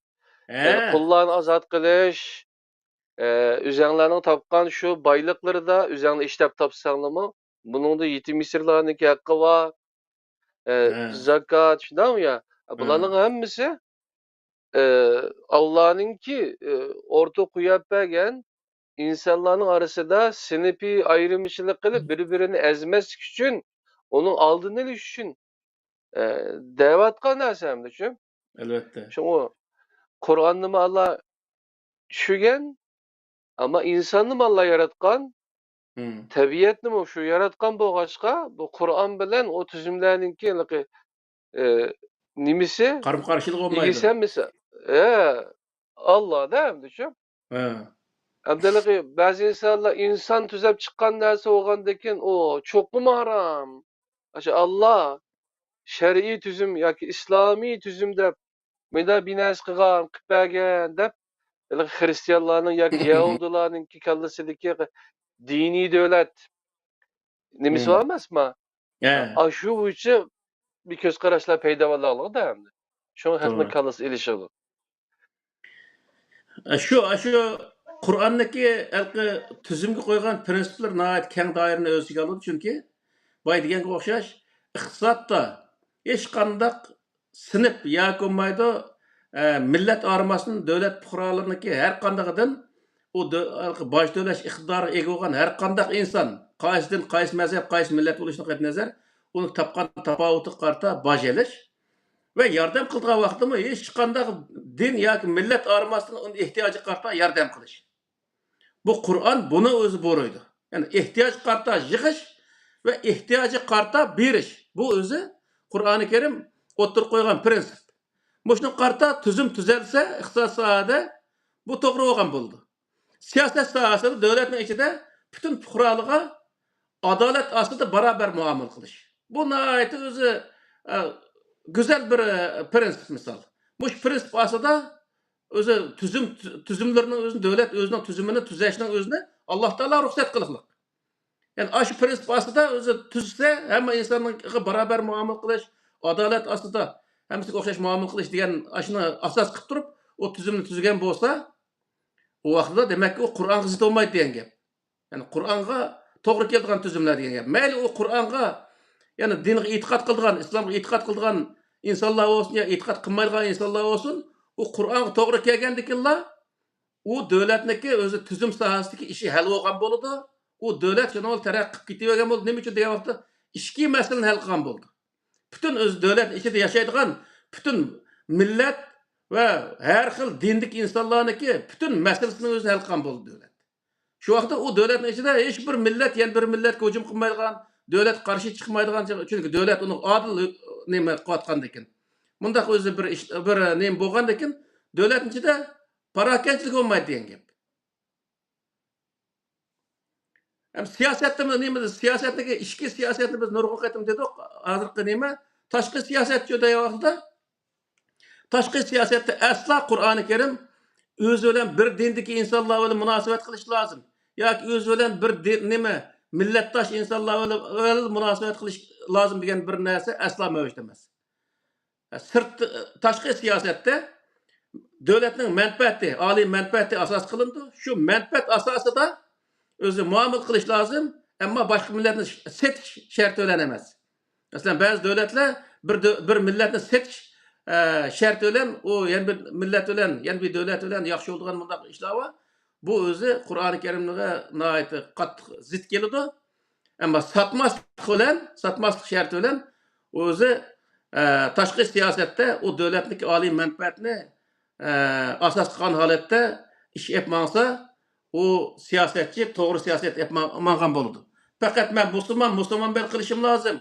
Başka milletler bilen, başka dinlikler bilen kılmasligim lazım. Ya ki ben Türkiye millettim. Onun için ben Türkiye devletler bilen muamele kılışım lazım. Başka milletler bilen, başka devletler bilen muamele kılsam bulmaydı dediğim mundaq özü tar daire kirip alsa, o adam asla siyasetçi olup hesaplanmaydı. O asla devletini, milletini kutkuzamaydı ondan adamda. Şunun için bu yerde taşkı siyasetinin özde, mesela biz Şarkı Türkistan'da misal kalkan vaxtıda, İçki siyasette Şarkı Türkistan'daki yerlik milletinin hemmesi hak hukuku beraber. Adalet aslında beraber. Diyen özü prensip aslında kanun tüzüşümüz lazım. Şu vaxtda Uygur, Kazak, Kırgız, Özbek, şu Tacik deyimiz, misal, hatta Mongol'dan tatip var. Yerleşip ketken aşağı uzundan birisini okuyan. Xitay'dan başkanında jıgıp etken vaxtda. Aş milletinin hemmesi şu yerlik millet olup hesaplandı. O milletler hemmesi ortak bir gavda olup Şarkı Türkistan'dan ibaret bu devletni kutquzuşqa her biriniki özü köreş qilish mecburi bo'lgan bo'ldi. Çünkü o yerde her bir adamın hakkı var. Onun için o hakkını qo'g'dash uchun o yerde o köreş qilish lazım. O vaqtda qanday qilamiz degan vaqtda davlatning qonuni bütün insonlarga o'xshash muomala qilish. Adalet aslında o'xshash muomala qilish. Mana bu o'zi davlatniki ichki qonundagi asosiy prinsip bo'lib hisoblanadi. Tashqi sahat jo'lgan vaqtda palanikka, butga e'tiqod qildiki, buddistga, musulmonga, xristianga demay, u yerda o'zi u davlatning qanchalik foyda ola olsa, bu foyda ziyonning o'zini nim qilib turib, o'zi hisoblab turib, uni muomala qilish u Qur'oni Karim ko'rsatgan yo'l. Uning uchun Payg'ambar alayhisalom Hudaybiya sulhini tuzgan vaqtidami, odatda sahobalar shu vaqtda xuddi musulmonlarni ziyniga tuzgandek his qilib, nurg'unlar qaynab ketgan, qaqshab ketgan yerlar bo'lgan. Ama Peygamber Aleyhisselam bu yerde işinin akıbetini düşüngenlik için şu Medine'den ibaret o devletniki ali menfaatini birinci orunda koyup Mekkelikler bilen şundak kirişim tüzgen. Hatta Mekke'nin şu vakitte putkuluk işgal selingan, kişen selingan şundak insanlar kelip bizni kutkuzu al diye vakitte mi devletin ali menfaatini birinci orunda koyup ya biz sizni kılamayımız ma kirişim tüzülüp ol diye dev oturup olarını özü kubul kılanmagan. Ne için diye vakitte kilişim tüzelken işki milletin oturusida yoki ishki davlatning o'rtasida qochib chiqqanlarni qabul qilsang bo'lmaydi degan shartnoma bo'lsa, uni qabul qilishga bo'lmaydigan gap. Bu kelishimni buzgan bo'ldi-da o vaqtida. Shuning uchun biz hozirgi vaqtda nurg'un yerni biz xafa bo'lamiz, andaq qilyapti, mandaq qilyapti deb. Davlatning ichidagi kelishimni bilmaymiz biz. Bilmagandan keyin o vaqtda biz uni qarshaydigan gap. Kelishimni bilgan vaqtda u davlat tumaymiz, boshqa davlatga ketamiz misol. Biz qo'y bir odam yoki birning Uyg'urini deb o davlat o'zining oliy manfaatini bu yerga tashlab qo'ymaydi. O davlat necha million odamni beqish kerak. Uning uchun o million odamning oldida birning odamni e'tibor qilmaydi odatda. Shuning bilan o'zi u yerda bizni qaqshaydigan ish chiqadi. Shuning uchun davlatning siyosatini davomli o'z yaqindan munosabat o'rnatib turish, uni bilib turish bu bizga nihoyat cho'ng foydali bir ish.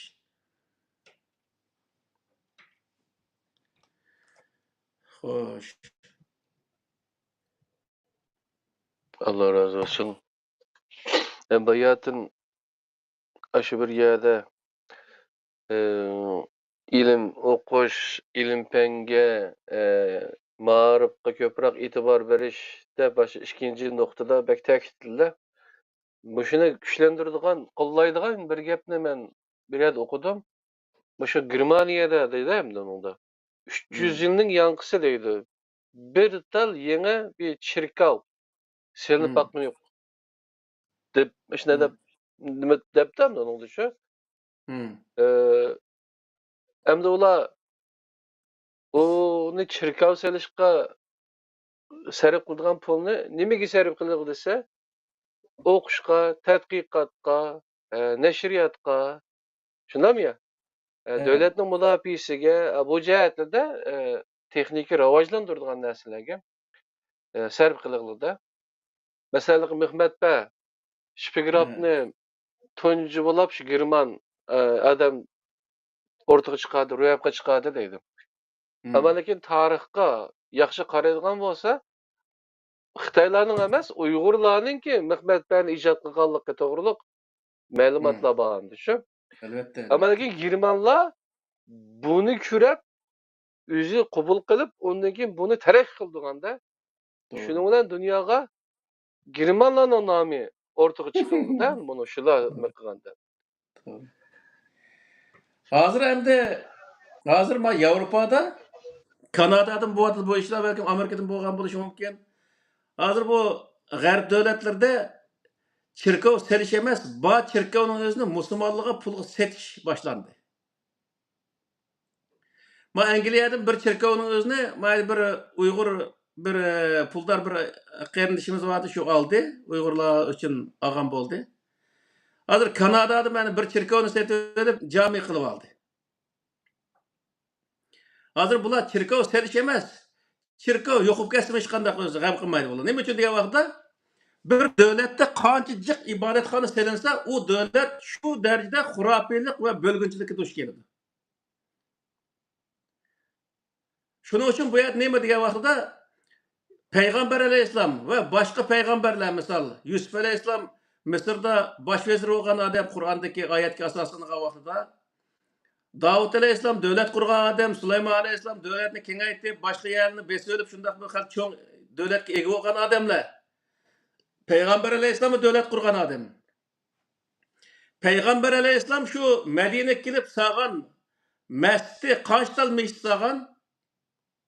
Bir tal. Masjid Nabaviy degan bir tal masjid va ash masjidga bir qancha kilometr keldigan yer bir masjid selingan vaqtida Payg'ambar alayhissalom beminch odamni opirib urib cheqib vayron qilayotgan uni Qur'oni Karimda masjid zirar deb qaraydi.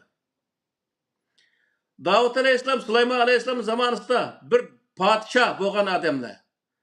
Necha yillab, masalan, ba'zan rivoyatda 40 yilning gapi bor, ba'zan rivoyatda 60-70 yilning gapi bor. Masalan, Talutning zamonasida qurilgan o davlat. Davud alayhissalom 2-podshoh, Sulaymon alayhissalom 3-podshoh, undan keyin zikr qilinmagan, balkim undan keyin biroz davom qilgan bo'lishi mumkin. Shu podshohning zamonasida qurilgan davlat selingan masjid qancha degan vaqtda bir tal. Başka hiç qandaq yer meclis sağan emas. Peygamber Aleyhisselam zamanında Medine'deki meclisinin sırtı tutuyor degan vaqt mesela Ebu Zer'il G'ifari degan adamның o'zi o Medine'deki jiroq bir yerdeki bir o'zi yerdan kelgan odam. G'ifar qabilasi hali jiroq bir yerda turdi ekan. O'shadagi bir odam ash iymon keltirgan. Peygamber Aleyhisselam shu odamga mesela o'shada iymon keltirgan boshqa musulmonlar birlashib bir tal öyle meclis qılınlar degan to'g'riliq hech qanday ta'limot bermagan. Nima uchun degan vaqtda u namoz deganda uyda o'qisi bo'laverdi. Bir meclis kelib bir imomga iqtido qilish hech qanday hojat yo'q. İmamdan hojat yo'q. Hozirgi vaqtda tamoman hojat yo'q. Nima uchun degan vaqtda o bolalarimiz to'y qilgan vaqtida to'y xatni hukumatdan olsak nikoh bo'ldi. Imomniki alhamdulillah deb u yerda nikoh qilish hech qanday hojat yo'q. U nikoh qilsa harom bo'lib qolgan ish yo'q u yerda. Misal. Devlet onu nikah kıldı mı? Nikah qog'ozini berdi mi? Demek ki o qonunliq xotin degan gap. Shuning uchun bu yerda nima degan vaqtida bir davlatda qancha mesela hozir ashuni izlab baqsin nimada Google'da qaysi davlatda meclislar qancha ko'p deb men o'tgan ko'rgandim. Eng meclislik davlat Hindistonda shunday birsiki 300 necha ming meclis bor ekan. Undan qilib qolsa Bangladeshda jiqqa 200 necha ming meclis demdi ya undan 300 necha ming shunday meclis bor ekan. Turkiyada 85 ming meclis bor ekan. Dunyoda ibodatxona qancha ko'p davlat dunyoni shuncha oqitdi hozirgi vaqtda. Nima uchun degan vaqtda sen bir kunda 5 namozning o'zini meclisda o'qiyman desang, yarim kun shu namoz o'qishni kunini o'tkazsang bo'ladi. Peşimni o'qiysa, oxirda asr kelayotgan, oxirda shom kelayotgan, oxirda xutbam kelayotgan, o imom uzun so'rimni o'qib, u yerda zikr tasbihni aytib chiqacak, yarim kun tugaydi. Bu nima deganlik degan vaqtda yarim kun ishlaysa, yarim kun namoz o'qiysa, shu vaqtda nima bo'ladi? 1 yil qilganini 2 yilda qilsa, 10 yil qilganini 20 yilda qilsa, 100 yilda qilganini 200 yilda qilsa. Boshqa millat yo'q degan vaqtda uni joy-joyida qilib ketavergandan keyin 100 yıldan keyin millet yeni milletden 100 yıl akıt kaldıgan gibi. Şunu o Kur'an-ı Kerim'de hiçbir zaman cemaati bir yerde namaz okuyan diye bir nersi yok. Cuma namazından başka. Uyuyordu oku ve 2 rekat namazını okudu kitiversen boldu. Mesela. Yani illaki bir cemaat olup yani imam iqtida qilishga hech qanday nima ehtiyoj yo'q. Meyitga berishga ehtiyoj yo'q odatda. Payg'ambar qilmagan. Hozir payg'ambarning sunnati va ma sunnatni anda qilib ketdi, manda qilib ketdi deydi. Sunnatni bir depasini qani. Payg'ambar alayhissalom 10 yil Madinada 10 yil turish jarayonida qancha meyit sepdi? Bir tal meyitdan boshqa u bir tal meyitni faqatla davlatni idora qiladigan bir idora markazida u. Boshqa hech qanday narsa emas. Davud alayhissalom, Sulaymon alayhissalom salgan masjid degan vaqtda shu vaqtdagi İsrail avlodlari qurgan davlatni idora qilgan idora markazi. Hozirgi vaqtdagi Oqsaroy degan gap. Ana yoqqa vaqtida. Hozir bir davlatniki 70-80 ming yerga Oqsaroyni serib olsang, u vaqtda millatni 70-80 ga bo'lib, hozirgi vaqtda masalan Turkiyaning o'zida A jamoat, ma jamoat, ah ko'k, because o jamoat pul taz yig'ilib ketib, hadini eshitganda davlatga qarshi chiqayotgan FETÖ'chilarga o'xshash, u davlat andagi bemincha ziyolini tortib, ashada vayron bo'lay deb arantas o'zini nima qo'ygan. Davlatni ichida davlat qurib oladi yani. Yani Allah Teala Kur'an'da belgeligini bunu hazır demedik mi şu neminin özde değişik derse o bir devlet için mınılgan meyişlik buluş asla doğru emez. Mınılgan, 10 mınılgan, 100 mınılgan mektep olsun, medeniyet merkezleri olsun. O kança cıkvos çünkü yaxşı. Ve lekin o meyişlik ayrım bir meyişlik buluşu o milletini bölgünçülük yapırılan gibi. Mesela bir yer meyişlik saldın, namaz okuyduğu adam vardı o yerde. Namaz okumaya adam bağmaydı. Demek şu millet işki bölündü. Sen bir medeniyet merkezi kığa vaktinde o medeniyet merkezi namaz okuyduğu verip bulundu namazını okuyuverdi. Namaz okumaya o yerde yanına kılıp o namaz okuyduğu okumaydığı neyimiz şey toplaşıp o yerde özü sohbet ötküzüp bir kısım düşünüşümüge meselelerini aşağı düşünüşüdüğün gibi. Demek bu yerdeki nesne mi odası?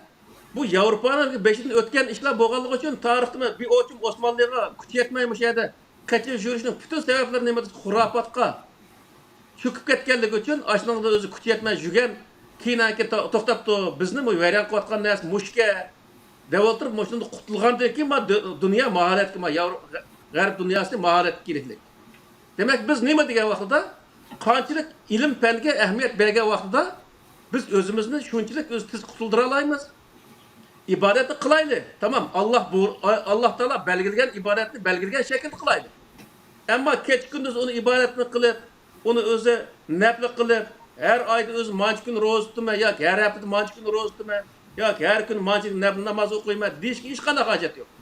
Kur'an ne mi? Allah'ın üstündeki namazın rozana hiç kadar ihtiyaç yok. Allah'ın beyti oturmak da hamkıyal kılması lazım. Şunun için bu yerde ne mi diye vaxtıda? Bu yerde Allah'ın tunuş şartı bilen biz özü ilim fenni yaxşı oquşumuz, cemiyetimiz terakki kıldırışımız lazım ve cemiyetke yani dünya insanlarga, insaniyet cemiyetiga biz özü bir millet, bir şahs oluş sütümüz bilen yaxşı bir özü netincini, yaxşı bir nesni kaldırışımız lazım. Yaxşı bir nes keltirip alışımız lazım. Bu özümüzdeki dünyada insan bulup yarılganlığımızdaki bir özü nemesi. Kur'an-ı Kerim ne der dese bu maqaddamu ve asarahum degan ayet var Sure Yasin'imizde. Biz ularning qilgan işlerinin özünü yazımız. Ularniki kaldırıp koygan eserlerini yazımız dedi Allah. Allah o ayet nimde var dese sen o dünyada iş kılışın gerek hem yaxşı eser kaldırıp koyuşun gerek dünyada. Yep içkilik hacetkanlık berip lekin bir pokzağı oturup lekin dünyanın ötmesliğin gerek diyen gibi.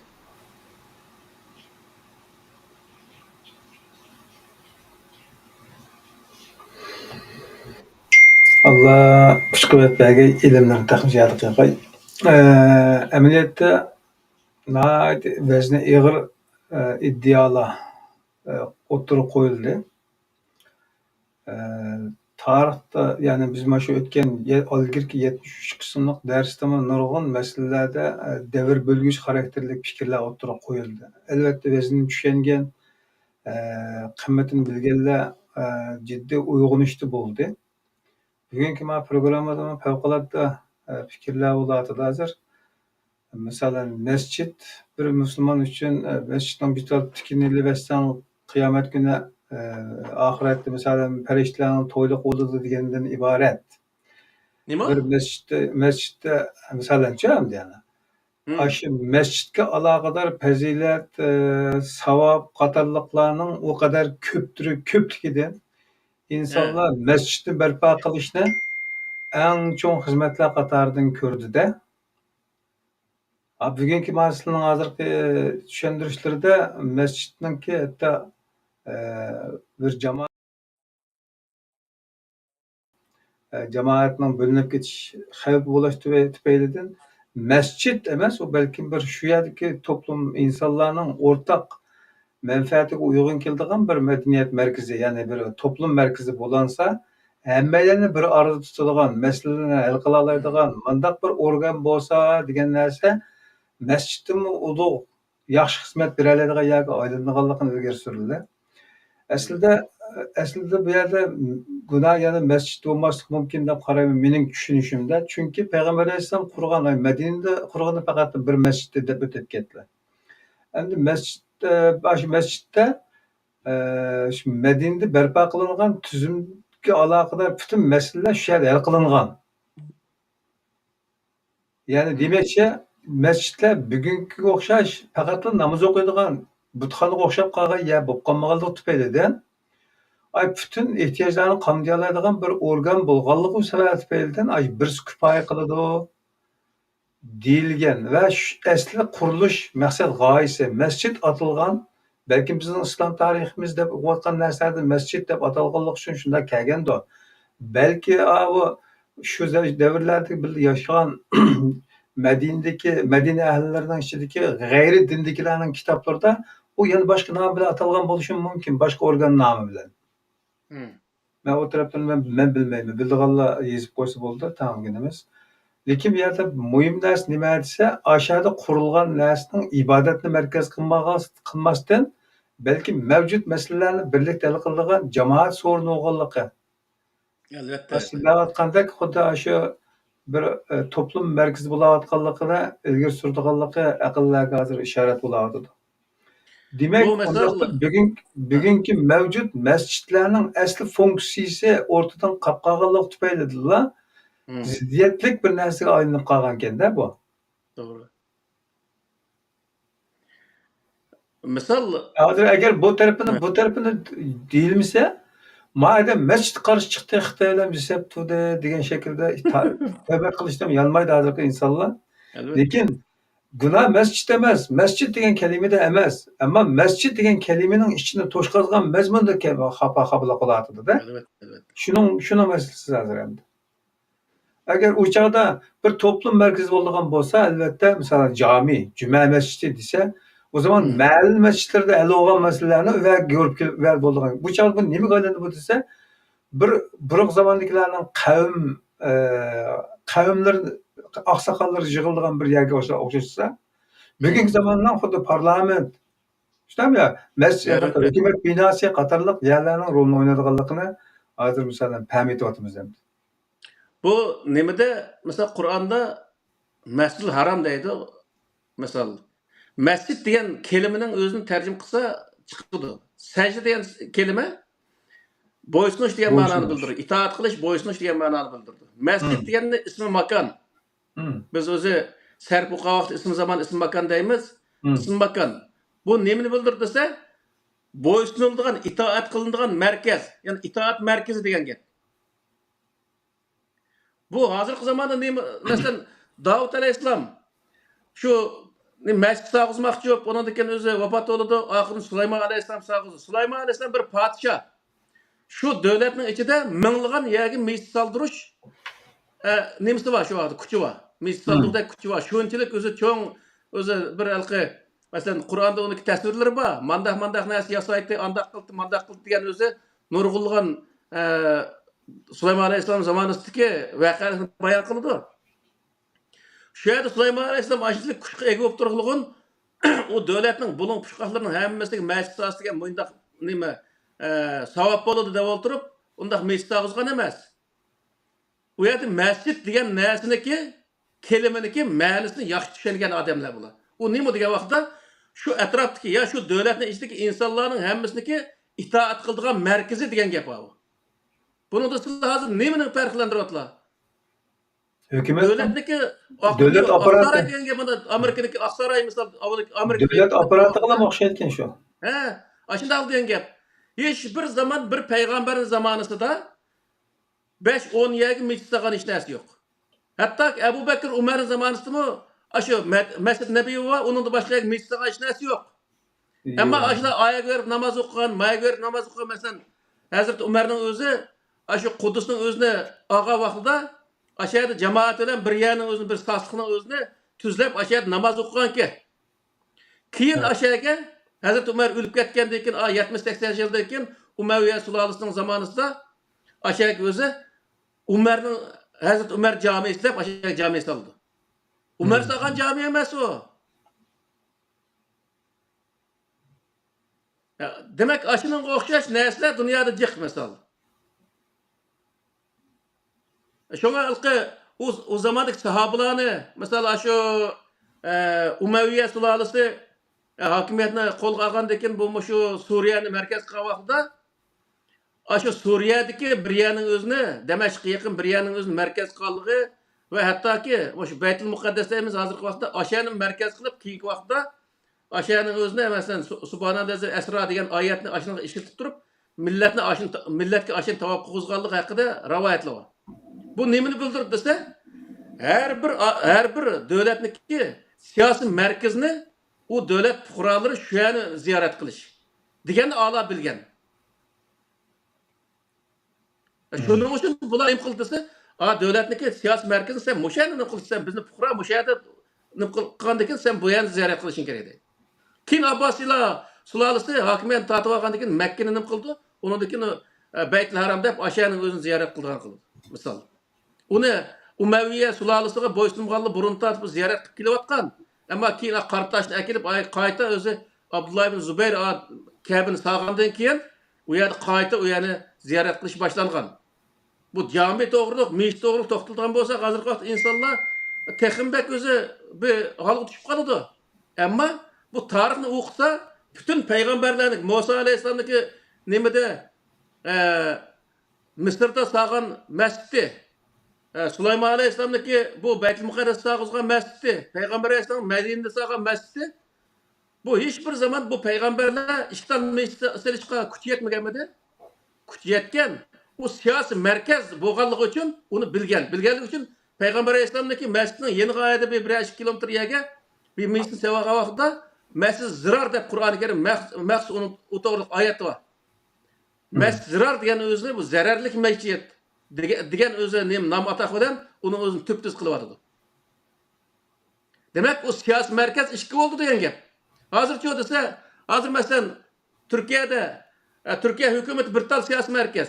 Onun asısı her bir cemaat bir siyasi merkez oturdu. Her bir cemaatin beşi bir siyasi merkez oturdu.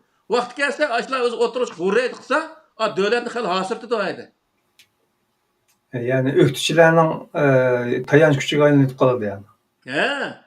Şunun için bu yerde ne dese, insanlarda bölgünçülük olması için bir merkezge itaat kılan vaxtıda o insanlar hiç kadar bölgünçülük olmaydı, o devlet mi hem fuqaroga o'xshash muomala qilish usuliyle muomala qiladi. Bunda qo'ygandan keyin uni hech qanday nima bo'lmaydi. Shuning uchun nima namoz o'qishda o jamiga berib namoz o'qish savob bo'ldi degan faqat Umayya sulolasining zamonasida xalqning o'zi biz Madinaga berishimiz kerak yoki u yerda mandaq odil podsho va ko'k deb eli tarafdorlik insonlardan u yerda bo'lgandan keyin ani tusha kelgandan keyin Umayya sulolasining podsholari ularni bosh qo'ymaslik uchun 5 namozini shu texim uzatib 2 rakat o'qigan 10 rakat nafl namoz o'qib balki bizda bor shu hozir 10-oyda 10-oyda xalq ishdan ham bo'shgan vaqtda hashog'i tutib oladi. Xuddi shuni hashog'i tutib oladi ularning o'zini. Demak bu musulmonlarni vayron qilayotgan narsaning birisi shu. Nafl ibodatlar. O nafl ibodatni o'rniga sen mesela keç gündüz bilim bilan shug'ullangan odam o'zini va boshqa insonlarni qutqizdi. Keç gündüz ibodat bilan shug'ullangan odam o'zini emas, hech narsa qutqizamaydi. Shuning uchun Alloh taolo bizga belgilab bergan narsani osonda. Mançı rekat namaz okuysa, mançı vakt namaz okuysa, mançı rozusu, mançılık öz hacı kılsa. Boldu. Bu kadar yani. Sen onu keç gündüzlep öz okup versen, Xudanın beyti atılgan bunda bir narsa yok. Zaten Kur'an deyiklik. Sizlerdeki özü kurbanlığındaki güçlü kını bana yetmeydi. Sizlerin tekvalığını yetilmana deyikti Allah Teala Kur'an'da. Demek doğru iş kılganlık. Doğru iş kılsan onunki doğruluğu bana özü meniki nazarimde men hesap kaldırgan narsa doğru iş kılış degan gap aydı. Sen doğru iş kılışın gerek deydi. İş kılış o yerki narsa. Keç gündüz dök ya üsü vergan bunda bir iş yok. Bayatınki nimede bütün min hareket namaz okupma bir insanın bir açlığına jayaga ekelenmese degan bir sözlerimi misalan bugünkü devirde altın bilen yazılgan söz. Buna Xitay misalan Xitay mescitlerinin rolunu bizden yaxşı düşengenligi tüpeyli'den yıllardan beri koyu dep endi onu kontrol qilishning iqtisodiy chiqimini töveletish maqsadida qisqartirib tutdi-da. Xitayning aş teşviqat materiallarining orasida aşna 5 kunda o'qisan 5 namoz sana bermez hech kim vijdonlan degan şekilde gaplar var. Yani red qilay desa amaliyat. Ularga şu dinsiz olgan ekan u bu deplam ötep ketemiz. Lekin reallikqa qarasak haqiqatan bütün biz ibodat deb charchayotgan ibodatlarimizning ko'pinchisini qarasak Allohning ehtiyoji yo'q narsalar. Elbette. Onunla biz pervan olup özümüzü urdu emas. Etrafımızda, fıtırımızdan atıp çöldürde bizgi peşlerimizge eslep göz yaş özü detilen kelgen insanlarını kolumuzun kendine şiştirdi dikemizde. Doğru. Aslında kıldığa iş mava, ehemmiyet berdiği iş mava deyişine hazır kadar öğrenmek yaptık. Bugünkü ma temada tüzümler meselesinde toxtaldık. Tüzümlerininki her xil isimlerden bugünkü devirde hakimiyetlerini yürgüzdiğen vasıtalar қолына kelayotgan tüzümler haqida to'xtalib o'tib ketdilar. Ba'zilarine dinga xilaf kelmaydiganligini, Qur'onga uyg'un ekanliklarini deb o'tib ketdilar. Endi bu orqali yana fitna qiladigan qarindoshlarimizga bo'lib turadigan ahvollarmi yo'q emas. Texmi belki inchkulab ketish uchun ba'zan narsalarga izoh berish to'g'ri keladi deb o'ylagandim. Keyin to'liqlam bo'ladi. Ya'ni hech qanday bir tuzum yüz tushmaydi. Çünkü hatalıkları, kemsillikleri boludu. Ama insanın hak hukuku alakadar başkalarının haklarına yemeslik, bozak etmeslik, naaşlık, kılmaslık, katarlık meselelerde bunu toplamış kişilerimi yığdık. Devlet içinde adalet, sırtıda menfaat, tüzüm işiltişti. Yani şu meselede Kur'an'a düşüdüğanlığı eniq bulandadır mesela akıllar imza atıdığan bir cümle oldu. Endi mevcut tüzümlerden hakikaten ma devletlerin, a devletlerin, Avrupalı, Amerika'nın ya İngiltere'nin türlü cihetleri farkı mı? Ama şu devlet tabiatındaki pufralık hakkında asasen köpüncüsü raya kılganken. Biz davetkan şu Müslüman devletlerinin Müslümanlar ellerinin, şark ellerininki köpüncüsü qaraydigan bolsak, bütün xapılıklarını tüzümlerinin yoçuklardan faydalanıp durup el kılganken o zulüm kıldıgan zalimler. Mağlup olsa şu tam makakada adamın kinişkisiz qaxtımay. İşte mesuliyet ahlik tapşırıp işte maşciyatlardan süzük ilip mağa degende. Şuna hatalık mı az buladı eken. İntiham bu degan narsalarni ching tutadi ekan bo'lmasa intihomda masalan mashinaning intihomida faqat birla odam borda yerimizda. Pulni silib man beray sana desa ash odam ola oladi ashuni. Ash odam ashuni olib ketaoladi, yeb ketaoladi. Lekin hech qachon olmaydi ekan bular. Chunki olmaydi agar o'zi nima qilsa vaqtga sot qo'yar bular. Ha. Bizim başımızda ötken şu Praga'ya qo'ygan vaqtida chiqamay chegirdan. Sana her birimiz nima $1000 pul öreyle desek, sen bana ikkinchi qilgan bo'lsang, hozir men saqchi chaqirim dedi. Ha, shu. He. Ondan da bu He. yerde aşındak bu Avrupa'nın nemeleri. O çünkü o devletne bular mening devletim deydiken. Köpüncüsü mında cəhət sağlam boldiken fikri. Şuna bu devletning taraqqiyoti uchun men bu ishni mında saqlam elib berishim kerak, to'g'ri qilishim kerak. Agar men bunda xiyonat qilsam, bu ish a jihatda manda teshib chiqadi, buning keyingi davlatga manda ziyonlarni olib keladi deb, davlatning manfaati uchun bular qoida prinsiplarga rioya qiladi ekanda. Elbette. Bizde ama xiyonat qildiganlar desam, bizning sistemda sharqdagi ellarning o faqat o'zining nemisini to'shqizadi ekan, yanchiqini.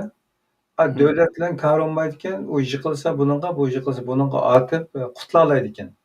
Shunga chiriklik u bu narsalar tegidan hal olmaydi ekan. Bugungi nimada programmani boshlashdan oldida talab qilgandilar, shu biroz qisqa bo'lsin deb. Men shunga jiq savol so'may dedim. So'ralgan savollarni ko'raman do'stlar qo'yli. Albatta bugungi programmada nurg'un yana vazni ig'ir so'zlar o'tirib qo'yildi. Faqat tafsiliy ko'rgan, mulohiza qilgan, tafakkur qilgan, aqlini ishlatgan insonlar bundan manfaat ola oladi. Taş to'qmoq qilgan insonlarga hech qachon biz tizilib boqmadik. Qo'ldan kelganini qilsin dardimiz. Hali yana shundoq deymiz, maydonimiz aniq. Chunki maqsad g'oyamizda bizning qandaqdir bir cho'mishga yoki bir qozonga ega bo'lib, undan keyin shayx to'plab, murid to'plab, bir jamoat bo'lib, bir markaz qilish planimiz bo'lmaganligi uchun biz faqat bilganimizni yetkazish mas'uliyati tuyg'usi tufayli charchavatimiz, kayvatimiz, shunga o'zimizning kuch bilan ketyapmiz. Ya'ni tiliqsizligimiz yo'q. Bu yerdan qochib chirib chiqib yo'qolib ketib, bu odam endi paydo bo'ldi ma'qul. He. Onu to'g'rilab qo'ysam. Xo'sh, deslar. Endi anaqa tuzum degani nimaligini o'qituvchi. Endi Qur'oni Karimda mana shu tuzumni anaqa mufattish deymizku, tekshiradigan. Ashunda bir narsa to'g'riliq yeni bir ders qilsak, yani biz keşke voy Qur'onda bor yoki bo'lmasa anda tuzum, manda tuzum deymizku. Ama tuzumni qurib qo'ygan bilan uni anaqa tekshiradigan, onu xulosasi chiqarib bir neticelerini nima qiladigan Yani shuningdan aslında yani biz bunu qanday tanıymayız degan bir masala chiqsin demoqchisizlar. Qur'onda ma'ni qil deydi, undan keyin asli din deganning o'zi shu hisob kitob degan gap hojim. Tekshirib doimchi ma'ni oldim, Alloh ma'ni berdi, menga men ma'ni berishim kerak yoki nima bor deb. Shu bizda ashish yaqirg'u. Men shunga namoz o'qigan vaqtida bir jamiyat namoz o'qib qolsam, namoz o'qib ketim duoga turmaymichu bu yerda. Nima ish qilsa, u yerda xuddi menga ashtaq tuyuladi. 2 rakat namoz o'qiydi. Aka sana men bu 2 rakat namoz o'qib berdim. Endi sen menga ma'ni ber. Ani ber, ma'ni qilib berishing kerak. Ani Xudoga uning o'zini vazifa qo'yib turibdi. Uni hech qarshiliksiz qilgan narsa u. O işimiz to'g'ri menib qolsin. Meniki ishim tijoratda mangmayaptimi, namoz o'qisam menib qolamiki? Yoki o'yda jangi jadal jiqaroq bo'lyapti, namoz o'qisam bu jangi jadal to'xtab qolamiki degandek bundaq narsalarni umid qilmaslik kerak. Xolis niyatda o'qish kerak o namozni o'zini.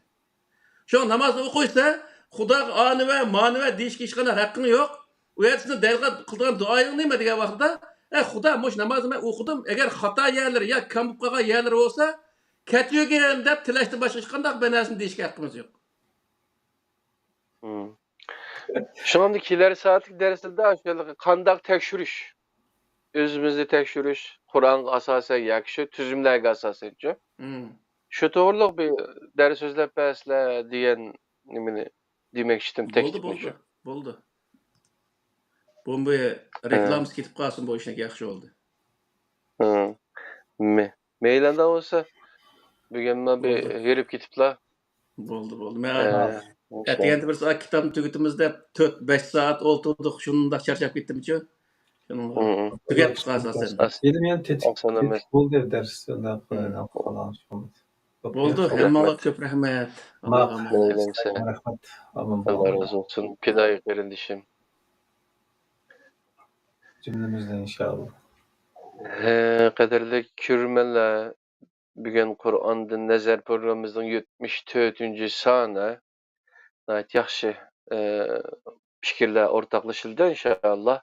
Kiler saatlik dersimizde görüşküçe aman bulunla. Eğer yaxşı görgen bolsaňlar, başka arkadaşlar bilen paylaşıp tavsiye qilib qo'yinglar. Qaysi bir yaxşı işe vesile bolsa, onun savabı sizlarga yeziladi qadarli qarindoshlar. Eğer başka fikirleriňlar bolsa, bizge fikir her zaman fikirge oçukbuz. Allah razı olsun. Qana kiler saat programımızda görüşeyle. Allah'ın özüge emanet bulunlar. Assalamu